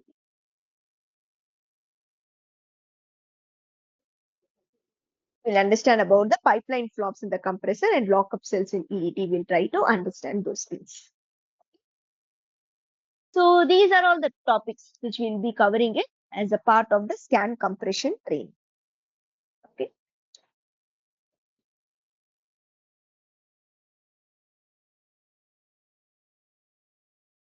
The next topic is ATPG. So ATPG stands for automatic test pattern generation. ATPG stands for automatic test pattern generation. So as its name suggests, it is a process of generating test patterns for a given fault model. So there will be various fault models like StuckCAD, TDF, PDF, IDQ like that. So during ATPG, test patterns will be generated. These test patterns will be used to test the chip after manufacturing. After manufacturing, if suppose there are any defects, these test patterns should have the capability to detect most of the manufacturing defects. So how are we sure that our test patterns will be able to detect most of the manufacturing defects? It is because our tool does fault simulation in order to generate the test patterns. Okay. So ATPG means automatic test pattern generation. So it is a process of generating test patterns for a given fault model like StuckCAD, TDF, PDF, IDDQ and all. So during ATPG, test patterns will be generated. These test patterns will be used to test the chip after manufacturing. After manufacturing, if suppose there are any defects, these test patterns should have the capability to detect most of the manufacturing defects. And how are we sure that our test patterns will be able to detect most of the manufacturing defects? It is because our tool does fault simulation generate the test patterns. Okay, so this ATPG is actually a very vast topic and it's also not a very straightforward topic. It is a very vast topic and not a very straightforward topic. So it would take around minimum like 10 to 12 sessions. Minimum 10 sessions would be required. Some batches it has even taken 12 sessions to complete. Okay, so ATPG is a very vast topic. So in ATPG, what we will cover is we will be covering like what is ATPG and what is that fault simulation technique. Okay, fault simulation. So here we have tried to understand, right? So like ATPG tool does fault simulation to generate the test pattern. So what is that fault simulation technique? All those things we will try to understand. So in order to understand this itself will take 2 sessions. So what is ATPG and what is fault simulation? Because fault simulation is not a very straightforward topic. So it might take 2 sessions in order to understand the fault simulation topic. Okay. And then we will discuss about the various fault models. Okay. Like StuckCAD, then TDF fault model, then PDF fault model, and then IDDQ fault model. So this TDF, transition delay fault model, and PDF, path delay fault model, these two are called as the at-speed test. These are called as the at-speed test. Okay. And then we will also try to understand like what is fault dominance, fault equivalence, and fault collapse.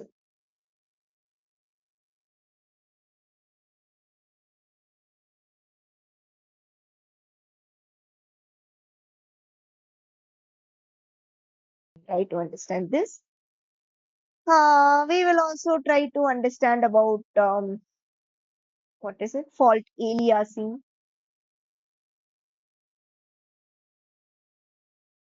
We will understand what is called as coverage, what is test coverage, what is fault coverage. Okay. And then what are dead cycles? One second, the drawing tab is not.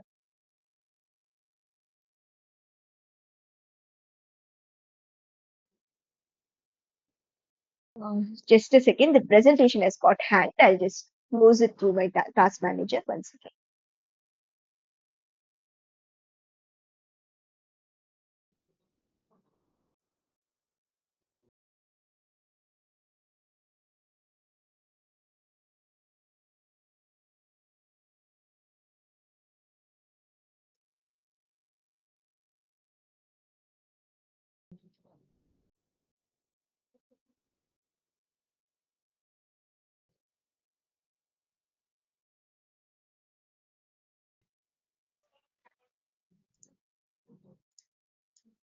So let me once again write it. So we'll be covering what is ATPG, what is fault simulation, okay, what is ATPG and fault simulation.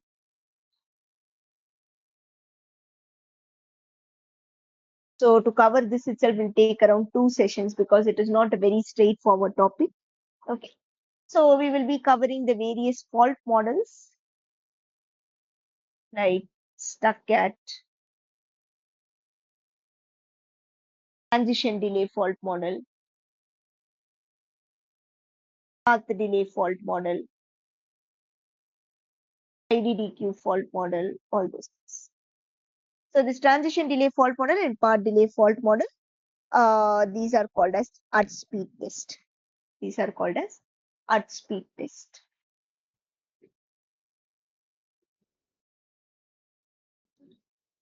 Okay. And then we will try to understand like what is fault dominance, fault equivalence,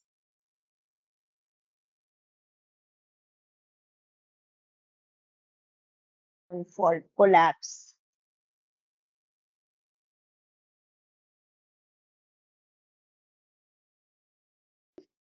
We will try to understand about fault aliasing,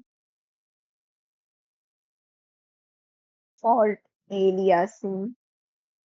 We'll understand what is coverage, what is test coverage, what is fault coverage. We'll try to understand. Okay. And then what are dead cycles? Okay. And then we will understand about the fault classes. So faults, so basically faults, they are broadly classified into testable and untestable.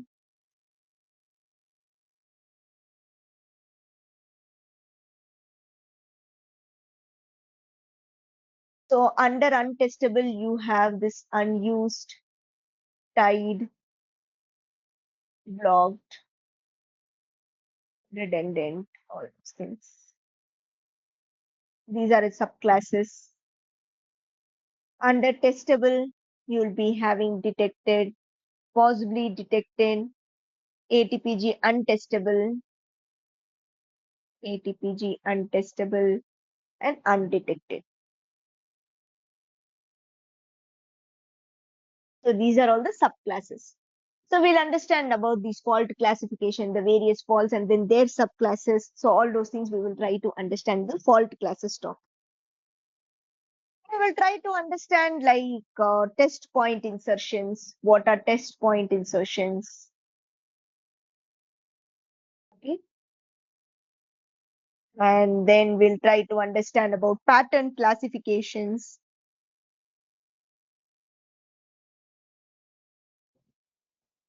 Okay. And then like what are the ways of detecting PDF faults?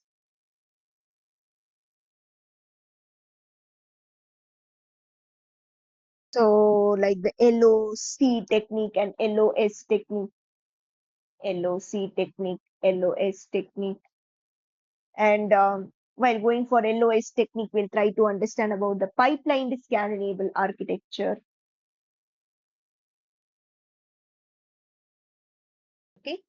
And then we'll try to understand about the like timing exceptions. Timing exceptions. So timing exceptions are those false path and multi-cycle path. Okay. So false path and then the multi-cycle path, all those things. So how it is taken care during stuck at, what will happen in TDF, all those things. So if you have any false path and multi-cycle path, how it is taken care in stuck at, how it is taken care in stuck at. Okay. What will happen in TDF, all those things we'll understand. What will happen in TDF, all those things we will understand. We'll also cover the on-chip clock controller, OCC architecture. On-chip clock controller. We will cover the architecture as well as placement of OCC. So, given a design, how we can place the OCCs, where and how the OCCs will be placed. So, the placement of OCCs, all those things will be covered.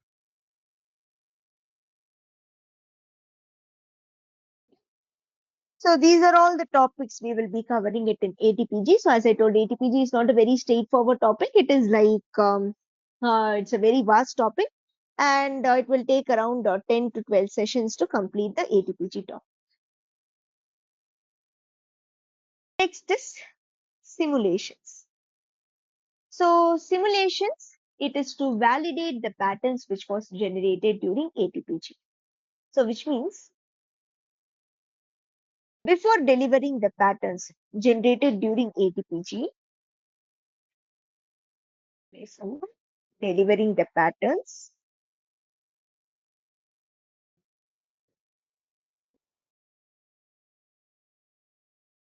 generated during ATPG,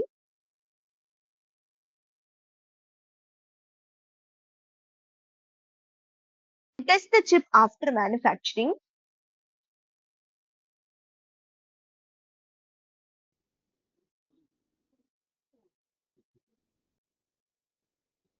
they need to validate once whether proper patterns are generated or not. They need to validate once whether proper patterns are generated or not.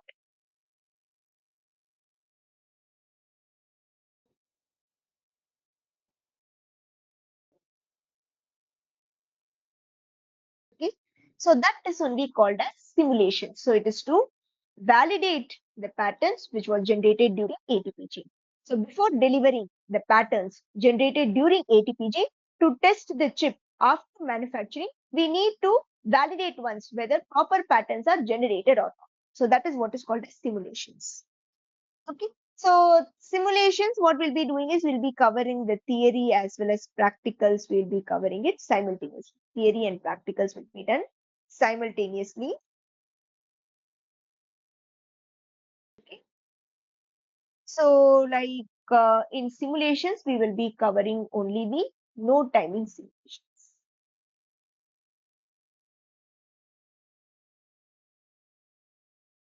Okay. No timing simulations is covered.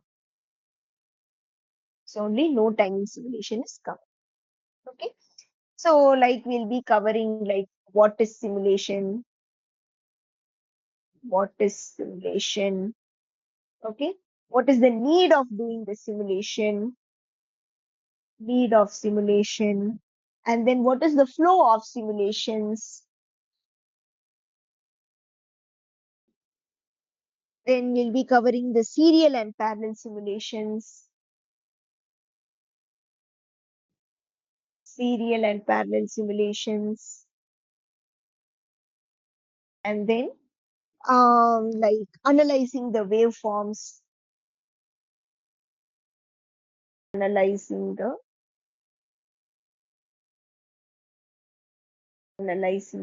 waveforms, and then simulation mismatch debug.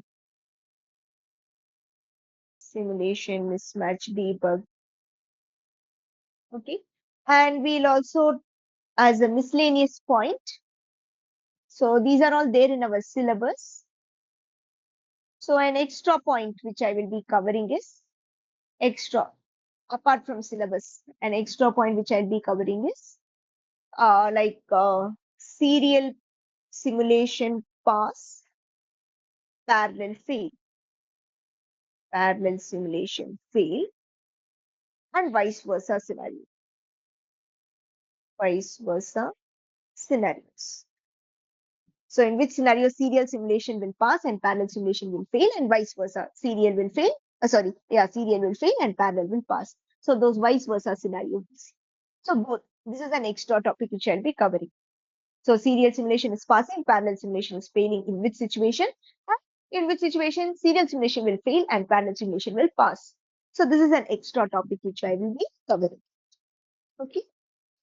So currently, as of now in our course, no timing simulation is covered. So maybe in future they might also include the timing simulations. So, but as of now in our course, only no timing simulations is covered. Okay. And next is JTAG. JTAG full form is Joint Test Action. So this is the full form of JTAG. So it's a IEEE 1149.1 standard. Okay, so this is IEEE 1149.1 standard. So what is the need of JTAG? Need of JTAG, it is actually to minimize the number of ports from the top. Need of JTAG is to minimize the number of ports from the top. And the other one is to achieve boundary scan. Other need is actually to achieve the boundary scan. Okay. So try to understand how with the help of JTAG you are able to minimize the number of ports from top. So here in this case, if you see, I've kept a list of some important signals like memory bypass enable, EDT bypass enable, int mode, X mode, Intel test enable, X test enable, like that. I've kept a list of important signals. Okay, so I've kept a list of important signals alone. But many more signals like these. Now, if all these signals are to be controlled from top level, okay, if all these signals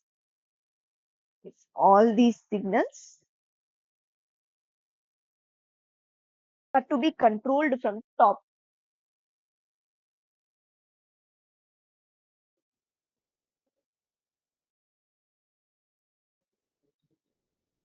Okay, so if all these signals are to be controlled from top level, then what will happen? Number of top level ports will increase drastically.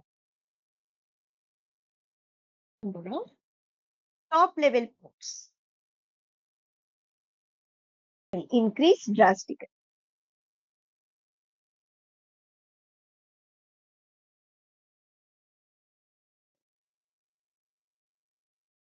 So like this. Say for example, you are allocating a top level port for memory bypass enable, one for EDT bypass enable, one for int mode, one for X mode, one for Intel test enable, one for Xtel test enable. Like that, if you allocate a top level port in order to control each and every signal. So I've just kept a list of some important signals alone here. Okay, there will be many more signals like this. Now, if all these signals are to be controlled from top level, number of top level ports will increase drastically. Okay, so which means if you allocate a top level port to control that memory bypass enable, one top level port for the DDT bypass enable, one for int mode, one for Intel test enable, like that. If you keep on allocating a top level port in order to control each and every signal, okay, so which means if all these signals are to be controlled from top level, then number of top level ports will increase drastically. Okay, so we use JTAG. So we use JTAG to internally control the static signals. To internally control the static signals.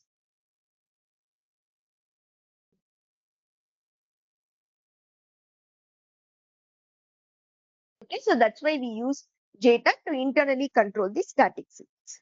So this is how we will be able to minimize the number of ports from top level. So as a part of JTAG topic, first we will try to understand the need of JTAG. Need of JTAG. We'll also try to understand what is the difference between static signal and dynamic signal. Okay, we'll try to understand the difference between static signal and dynamic signal.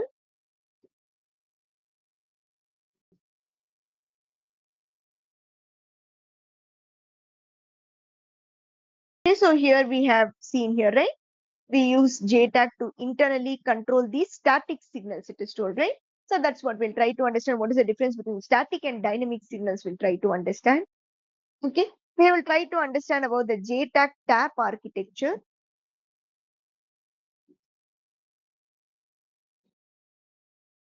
Okay, and then we will try to understand about the JTAG controller. So JTAG controller is actually what is it? 16 FS.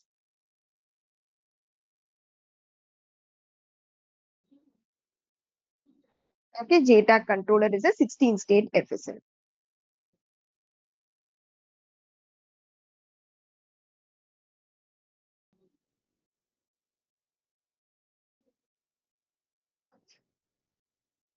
So simultaneously when we do this, okay, simultaneously when we understand about the JTAG controller, the 16-state FSM, we will also explore how with the help of JTAG we are able to internally control the static signals. So here I have told, right? So we use JTAG to internally control the static signals I have told you. So we'll try to understand, we'll simultaneously explore, we will simultaneously explore how with the help of JTAG,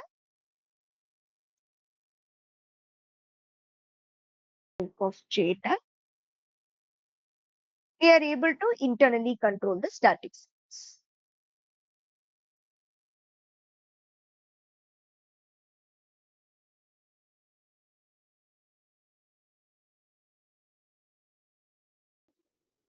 Okay, these are all the concepts which will be covering it in JTAG. So what is the need of JTAG? So what is the difference between static and dynamic signals? The JTAG tap architecture, JTAG controller, which is starting with the 16-state FSM. So while we are understanding about the various states in the 16-state FSM, while we are understanding about the JTAG controller, we will simultaneously explore how with the help of JTAG, we are able to internally control the static signals. So we will try to understand.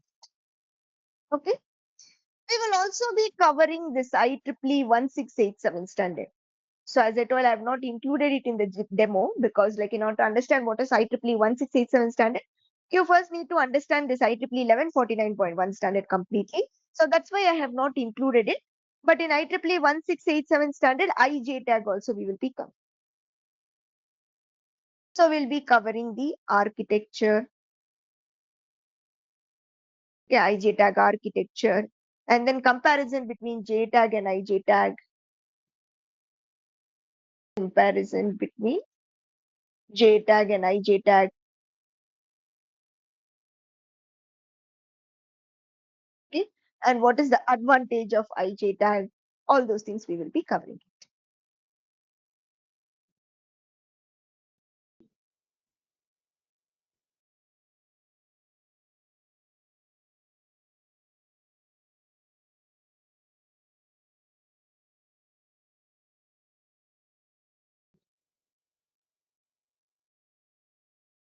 Okay. And the other need of JTAG, it is actually to achieve boundary scan, right? So we'll try to understand what is that boundary scan. Chip 1, chip 2, chip 3 are properly passing the test of DFT, but still the board is failing. So which means first what will happen? Chips will be manufactured. First what will happen? Chips will be manufactured. And then what will happen? Chips will be tested on ATE. ATE full form is automatic test equipment. Okay, so we also call it as the tester. So chips will be tested on ATE. So the full form of AT is automatic test equipment. We will also be calling it as a tester. Okay. So this is our AT. And here in this case, if you see, we are having these 3 chips, right? Chip 1, chip 2, and chip 3. So what will happen? Input of the chip will be connected to the AT. Output will be going back again to the AT.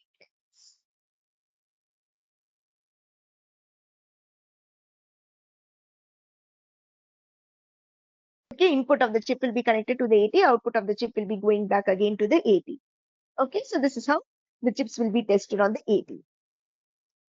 Chip 1, chip 2, chip 3, they have passed their test on the AT. So chip 1, chip 2, chip 3, say for example, they have passed their test on the AT. Passed their test on AT. So which means passed their test on AT means output of chip will be equal to expected output. Okay, output of chip will be equal to the expected output as we saw in our initial slides. Output of chip will be equal to expected output. So which means this chip 1, chip 2, chip 3, they are not having any manufacturing defects. This chip 1, chip 2, chip 3, they are not having any manufacturing defects. So this chip 1, chip 2, chip 3, they are not having any manufacturing defects. Now after this, what will happen? The chips will be placed on the PCB. So chips are placed on PCB. So this is the PCB port.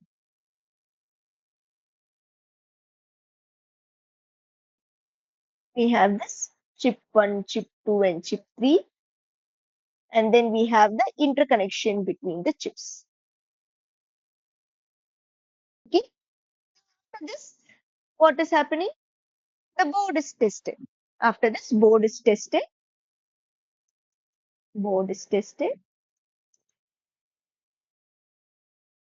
And it is free. So chip 1, chip 2, chip 3, they are internally not having any manufacturing defects because they have already passed their test on the AT. Then why is the board failing? So this can be due to the manufacturing defects in the interconnection between the chips. Okay, so this can be due to the manufacturing defects in the interconnection between the two chips.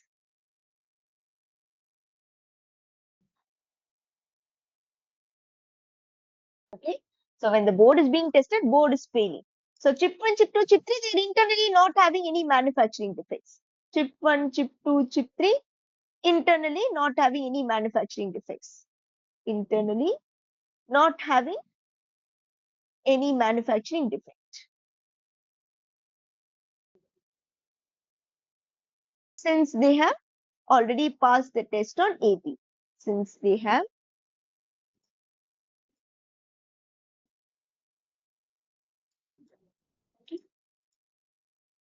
since or I'll say as they have already passed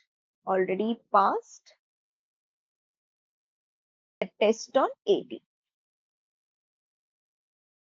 So chip 1, chip 2, chip 3, they are internally not having any manufacturing defect because they have already passed the test on AT. Then now why is the board failing? So this can be due to the manufacturing defects in the interconnection between two chips. So this is where we go for boundary scan. So boundary scan is to test the interconnection between two chips. Okay, boundary scan is to test the interconnection between two chips.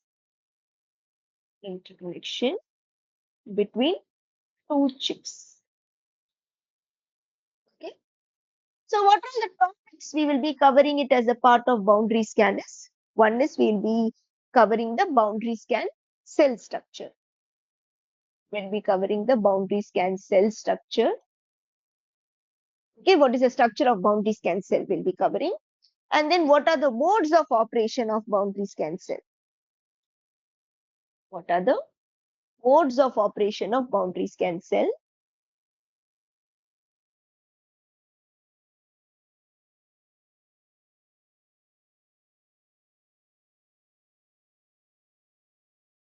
And we'll also be discussing certain instructions like X test, sample preload,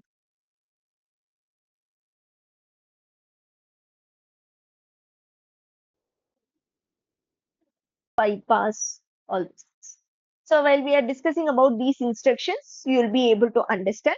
So when we discuss about this X test and sample preload instruction, when we understand it, we will be able to understand how with the help of JTAG, so how with the help of boundary scan, you are able to test the interconnection between two chips. Okay, when we do the X test or sample preload instruction, so at that time we'll be able to understand how with the help of boundary scan, you are able to test the interconnection between two chips. Okay, and you will also be able to simultaneously understand how with the help of JTAG we are able to achieve boundary scan. Okay, so that was one of the need of JTAG, right, to achieve boundary scan. So we'll be able to understand how with the help of JTAG we are able to achieve boundary scan. We'll be able to understand when we do the top. Okay. And next is memory built-in self-test, which is nothing but MBIST, memory built-in self-test. So we use separate MBIST technique in order to test the memories. Okay. So now here, as a part of this MBIST course, we will be covering the basics of memories. Just in short, like what are the types of memories, RAM and ROM, and then what is SRAM, what is DRAM, like that. Just basics, we'll just cover it for just 10 to 15 minutes. We'll just cover the basics of memories. Okay. Then we will move on to what is required for DFT. So we will cover the various memory fault models. So which is nothing but we'll cover stuck at, transition fault, address decoder fault, coupling fault, all these things we will cover. So these are the various memory fault models we will cover. Okay. And then like memories, they are tested using generalized algorithms. Memories are tested using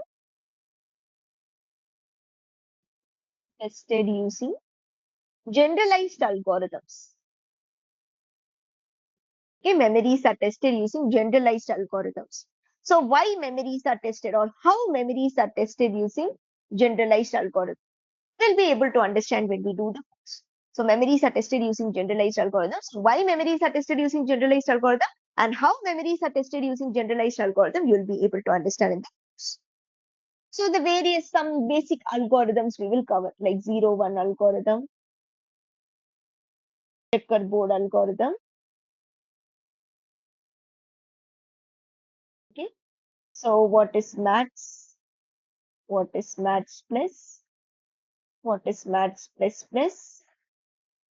And then what is March X?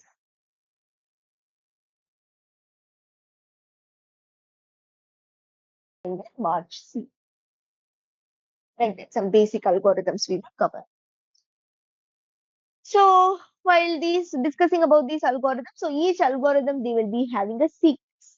We will try to cover what is the sequence of that particular algorithm, and we'll also try to cover which algorithm will be able to cover which faults in memories and how. Okay, we will also try to understand which algorithm will be able to cover which faults in memories. Which faults in memories, how we will try to understand. So we will try to understand which algorithm will be able to cover which faults in memories and how we will try to understand. Okay, then we will go test and tempest. So test and tempest means if you are like implementing, so implementation of MBIST using Tessent tools is what is called as Tessent MBIST. Okay, so like we will try to understand the Tessent MBIST implementation and architecture. Tessent MBIST implementation and architecture.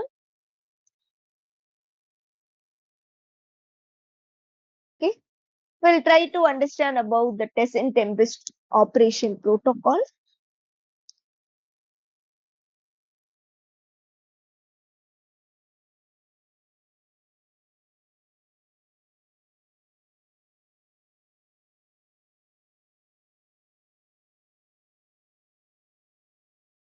Okay. So like while understanding about the test and tempest operation protocol, we'll try to understand about the BIS setup signal. Okay. And then MBIST PG enable signal. And then we will cover about the go bit, done bit, all those things we'll try to understand. So the test and tempest operation protocol. So BIS setup, MBIS PG enable, what is a go bit, what is a done bit, we'll try to understand about all those things. Okay, so these are all the signals. We'll try to understand about all these signals. And then the concept of group concept, and then the step concept. Okay, all these things we'll try to understand. The group concept and step concept, all those things we'll try to understand. And also it is called as memory built-in self-test, right? So why it is called as self-test also you'll be able to understand. Okay, why is it called self-test also you'll be able to understand. Okay, and these are all the topics which we will be covering it in labs. So IJ tag, MBIST, scan insertion. So basically there are two approaches. One is the top down and the other one is the hierarchical approach. So we'll be covering the top down as well as the hierarchical approach. And then the EDT and OCC insertion, ATPG pattern generation, ATPG and MBIST simulation. So boundary scan will be covering only theoretical. Boundary scan will be covered only theoretical.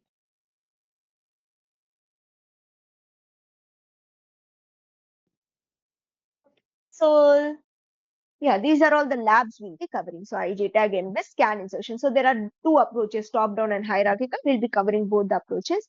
And then EDT and OCC insertion, ATPG pattern generation, and then ATPG and MBIST simulation. We will cover all these things in our labs. And basically our labs, they are divided into 4 levels, level 1, 2, 3, and 4.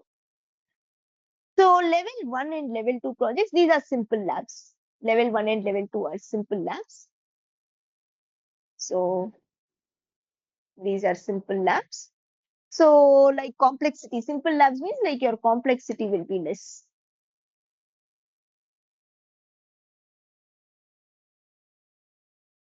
Okay. So maximum of 100 to 200 flops will be there. Maximum of 100 to 200 flops.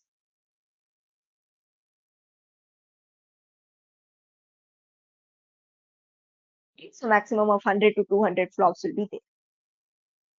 Level 3 and level 4 projects, these are designs with higher complexity. Okay.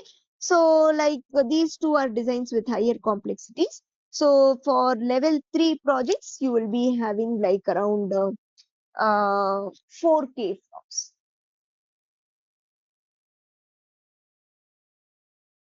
Level 4 projects, you will be having around 44K flops.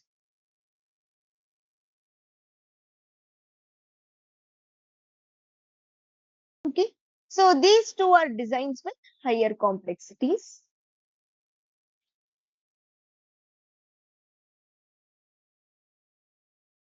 Designs with higher complexities.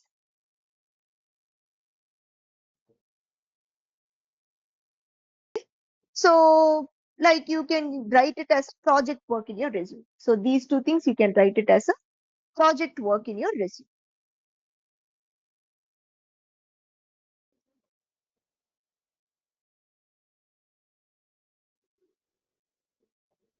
Okay, so these two things you can write it as a project work in your resume.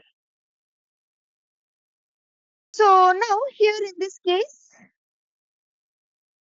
for level 1 and level 2, we are totally having 11 test cases. So for in level 1 projects, we are going to perform the scan insertions. Okay. So among these 11 test cases, two test cases. Two test cases will be to familiarize with the flow. Two test cases will be to familiarize with the flow. Okay. So which means like if you want to, what is scan insertion? Replacing normal flop with scan flops and then stitching the scan chains, right? That is what is scan insertion. So now if you want to do it practically, if you want to implement it practically with the help of certain tools, then you need to follow certain steps like setup phase, analysis phase, insertion phase. Like that you need to follow certain steps. That is what is called as the flow of scan insertion. If you want to implement scan insertion practically, that is if you want to replace all the normal flop with scan flops, and if you want to stitch the flops into scan chains, if you want to do it practically, then you need to follow certain steps. So those steps is what is called as the flow of scan insertion. Okay, those steps is only called as the flow of scan insertion. So if you are using Tessen tool, means you'll be having the steps like in setup phase. You need to provide the input files and library files, and then you need to do the elaboration. You need to declare the clocks and resets. You need to declare the pin constraints. In analysis mode, you have to check for the DRCs. If there are any DRC violation, go back to setup and fix it. If DRC violation, proceed to insertion. In insertion mode only, all the normal flops will be converted to scan flops and scan chains will be stitched. Finally, write out all the reports and outputs. So this is what is called as the flow of scan insertion. So those test cases will be to familiarize yourself with the flow and also with the tool environment. Okay, Tessen tool environment, the tool commands, okay, the tool specific commands, and then the tool schematics visualizer, that is schematic, how to open a logic in the schematic or how to see something in a schematic, like that. Okay, so you'll be having two test cases will be actually to familiarize with the flow as well as the tool environment. The remaining nine test cases you'll be having DRC violations. The remaining 9 test cases, you'll be having DRC violations. So basically, there are we'll be having DRC violations. So as I told, right, in theory also we'll be discussing that clock controllability, DRC set reset controllability, bus contention, X source, like that. I had listed down some DRCs, right? So you'll be having the same DRC violations in the labs also.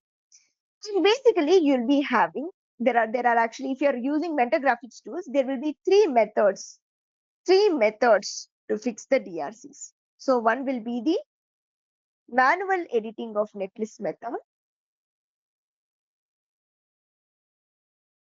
One will be the manual editing of netlist method.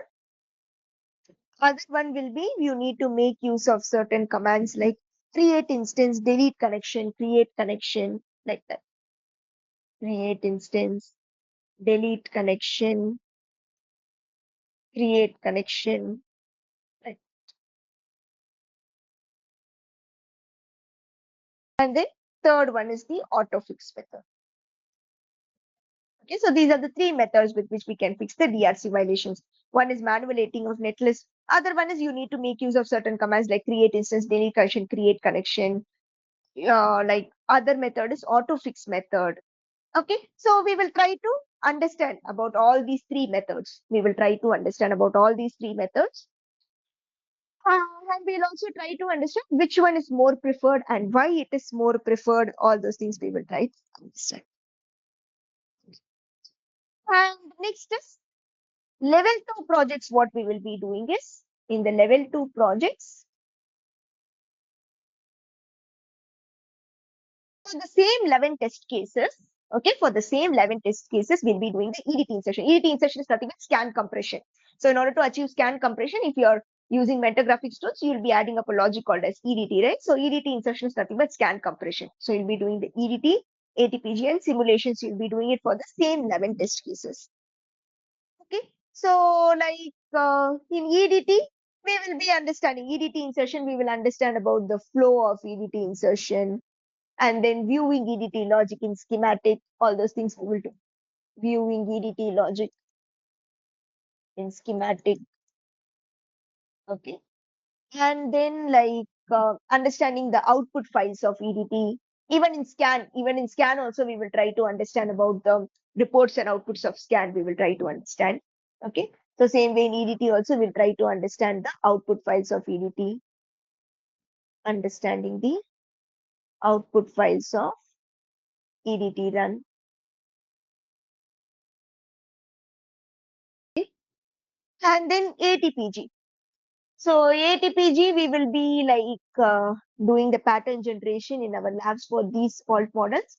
So for StuckCat, TDF and IDDQ, we will be generating the test patterns. Okay, we'll be generating the test patterns for StuckCat, TDF and IDDQ fault model. So we will be understanding the flow of ATPG. Okay, flow of ATPG. And we will mainly be working on coverage analysis and coverage improvement. Coverage analysis and coverage improvement.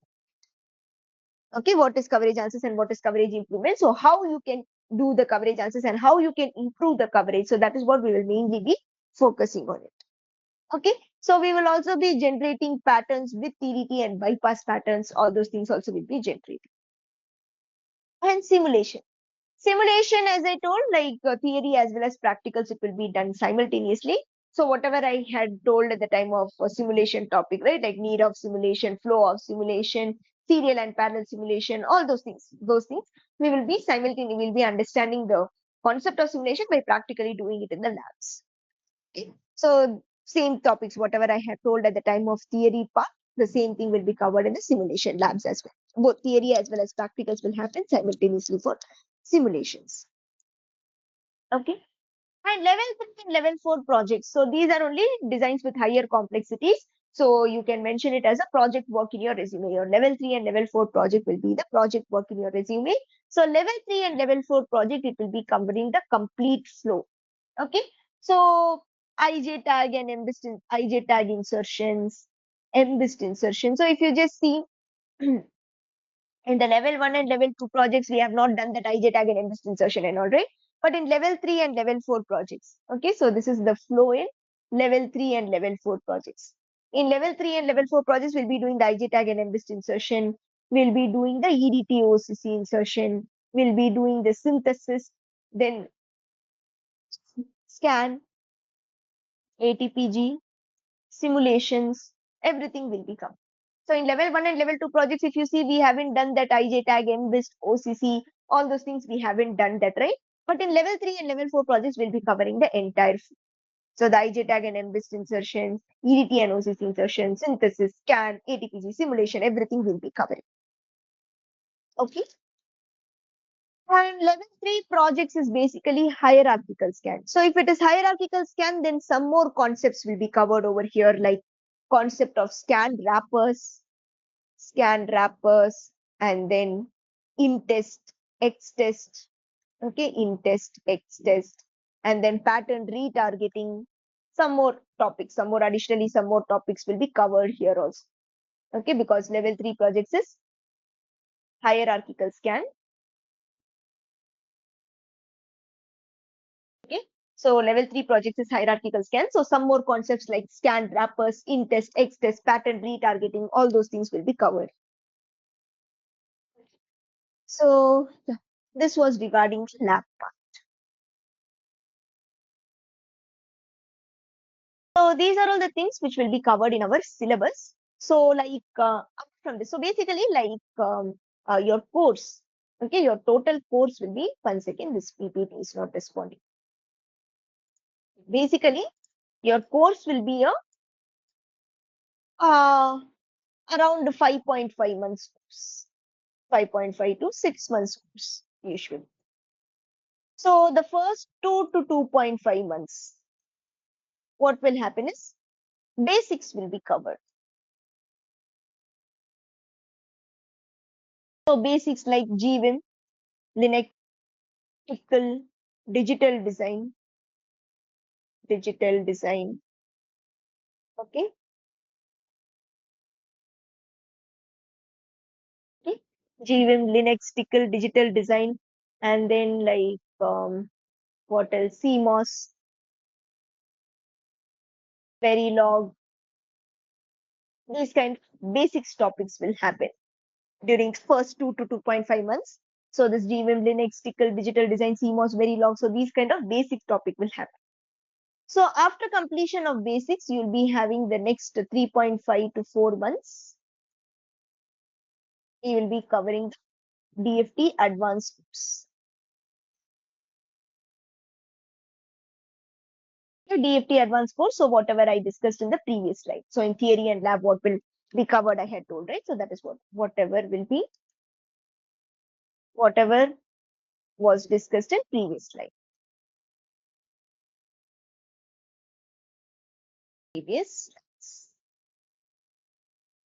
So that is what will be covered in the DFT advanced course. Whatever I had told you, that scan, compression, all those things, whatever was discussed in the previous slides, that is what will be covered in the DFT advanced course. Okay.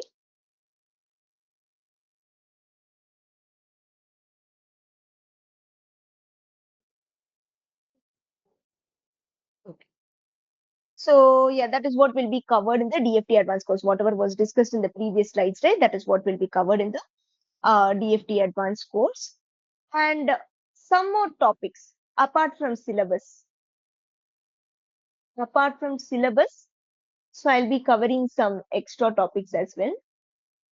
So I'll be giving you an overview.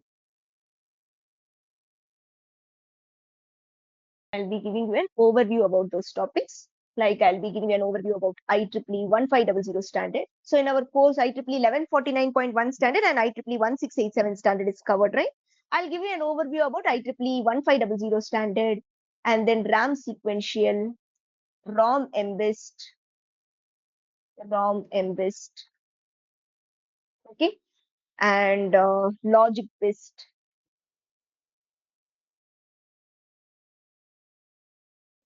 Okay. So these kind of certain topics, I will give you an overview about it. So these are all extra topics apart from syllabus. These are the extra topics which I'll be covering, like IEEE 1500 standard, RAM sequential, ROM embed, logic based. So those topics I'll be covering. And I will also like cover the static timing analysis, STA concepts. Okay. So STA is not a part of DFT, but some interviewers, they expect you to know certain basics of STA. Okay, so some interviewers, they expect you to know the basics of STA, like what is setup time, what is STA, what is setup time, what is hold time, what is setup violation and hold violation, and then like what is it? Um, how to fix the setup and hold violations. Okay, or else they can give you a circuit and they can ask you to find out what is the maximum frequency of operation, or else they can give you a circuit and they can ask you to find out whether there are any setup or hold violations. Okay, so like such kind of topics, like such kind of basic things, like whatever is required for clearing DFT interviews, whatever is expected, expected in DFT interviews. DFT interviews will be covered. Okay, whatever is expected in DFT interviews, so those things will be covered. Okay, so yeah, that is what. Apart from syllabus, I'll be covering these topics as well. Okay, what are the tools which is used? So here in this case,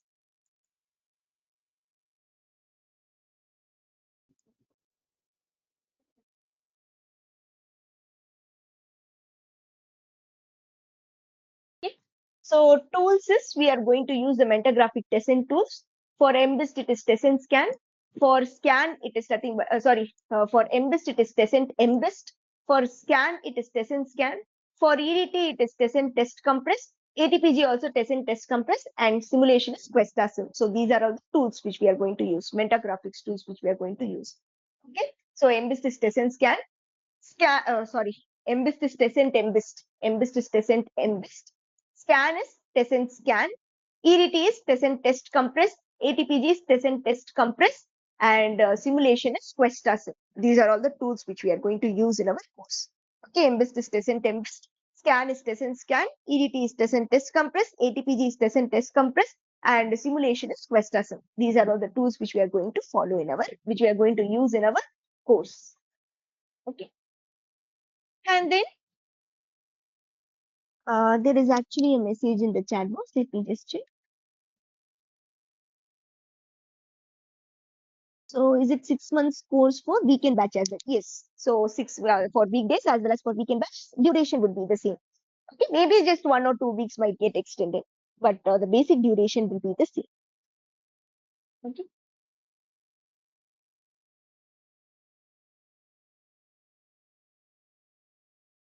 And then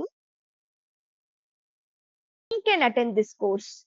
So any student who are in the final semester, okay, seeking DFT as their course curriculum, so you can attend this course. Or else a new college graduate who is from relevant branches of engineering and science also can attend this course. Lecturers or professors who want to switch their career into real-time industry experience can attend this course. Okay.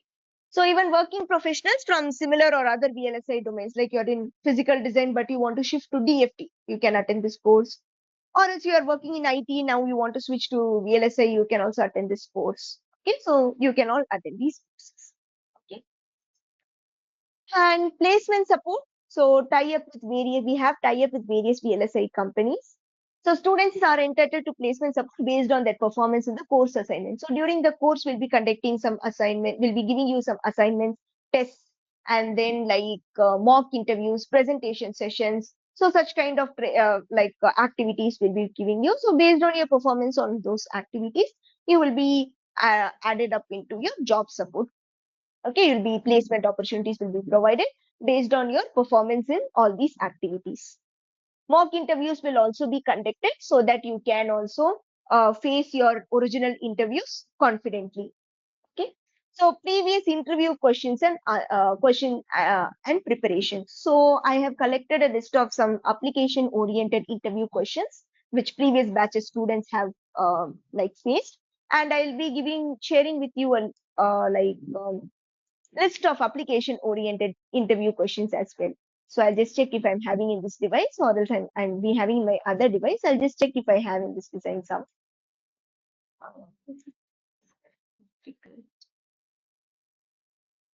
Like this. So these are all some difficult interview questions or application oriented interview questions, which the previous batch students have faced. So this is for the scan topic. This is only for the scan topic. Apart from that, for all the topics, okay, for all the topics whichever is covered in the course, I've segregated it, and I'll be training you with the application oriented interview questions as well. So which the previous batch students have faced. So that if similar kind of questions, if you encounter similar kind of questions in your interviews, you will be able to tackle them. Okay. So the application oriented interview questions which previous batch students have faced. So I've collected a list, and like I have also along with answers, I will train you those questions. Okay. So that is what previous interview questions and preparation. So whatever I've shown now, it is only for scan topic. In the similar way, I'll be sharing with you for ATPG, simulations, EDT, JTAG, MBIS, for everything I'll be sharing with you. Okay. And also like the project work, whatever project work we are doing. So how to explain it to the interviewer, how to explain the project work in short. So those details also I will be training in the course. So that is it. If you have any questions, you can ask. Regarding when the course is going to start for your batch, and whether it will be online or offline, okay, and what is the timings, okay, and regarding all those details, right, you can like message in your individual group. So I think once you enroll into the course, you'll be added into a group with your VLSA Guru ID and your name. So you can like a VLSA Guru ID and your name. So you can post in that group. So from management side, they will let you know about all those details, like what will be the timing, okay, when the course will be started for your batch, okay, and like whether it will be online or offline. So all those details you can mention, you can just ask in the individual group. Okay, a group will be created with your VLSA Guru ID and your name. If you post in that group, then from management they will let you know. Okay. And yeah. Any other questions you have regarding this course?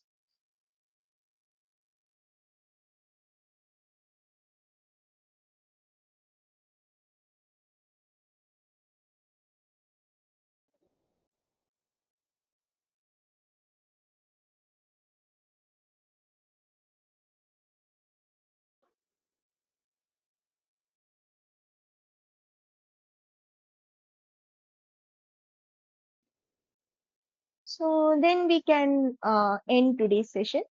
Thank you. We will end today's class. Thank you. Goodbye. Thank you, ma'am. Thank you.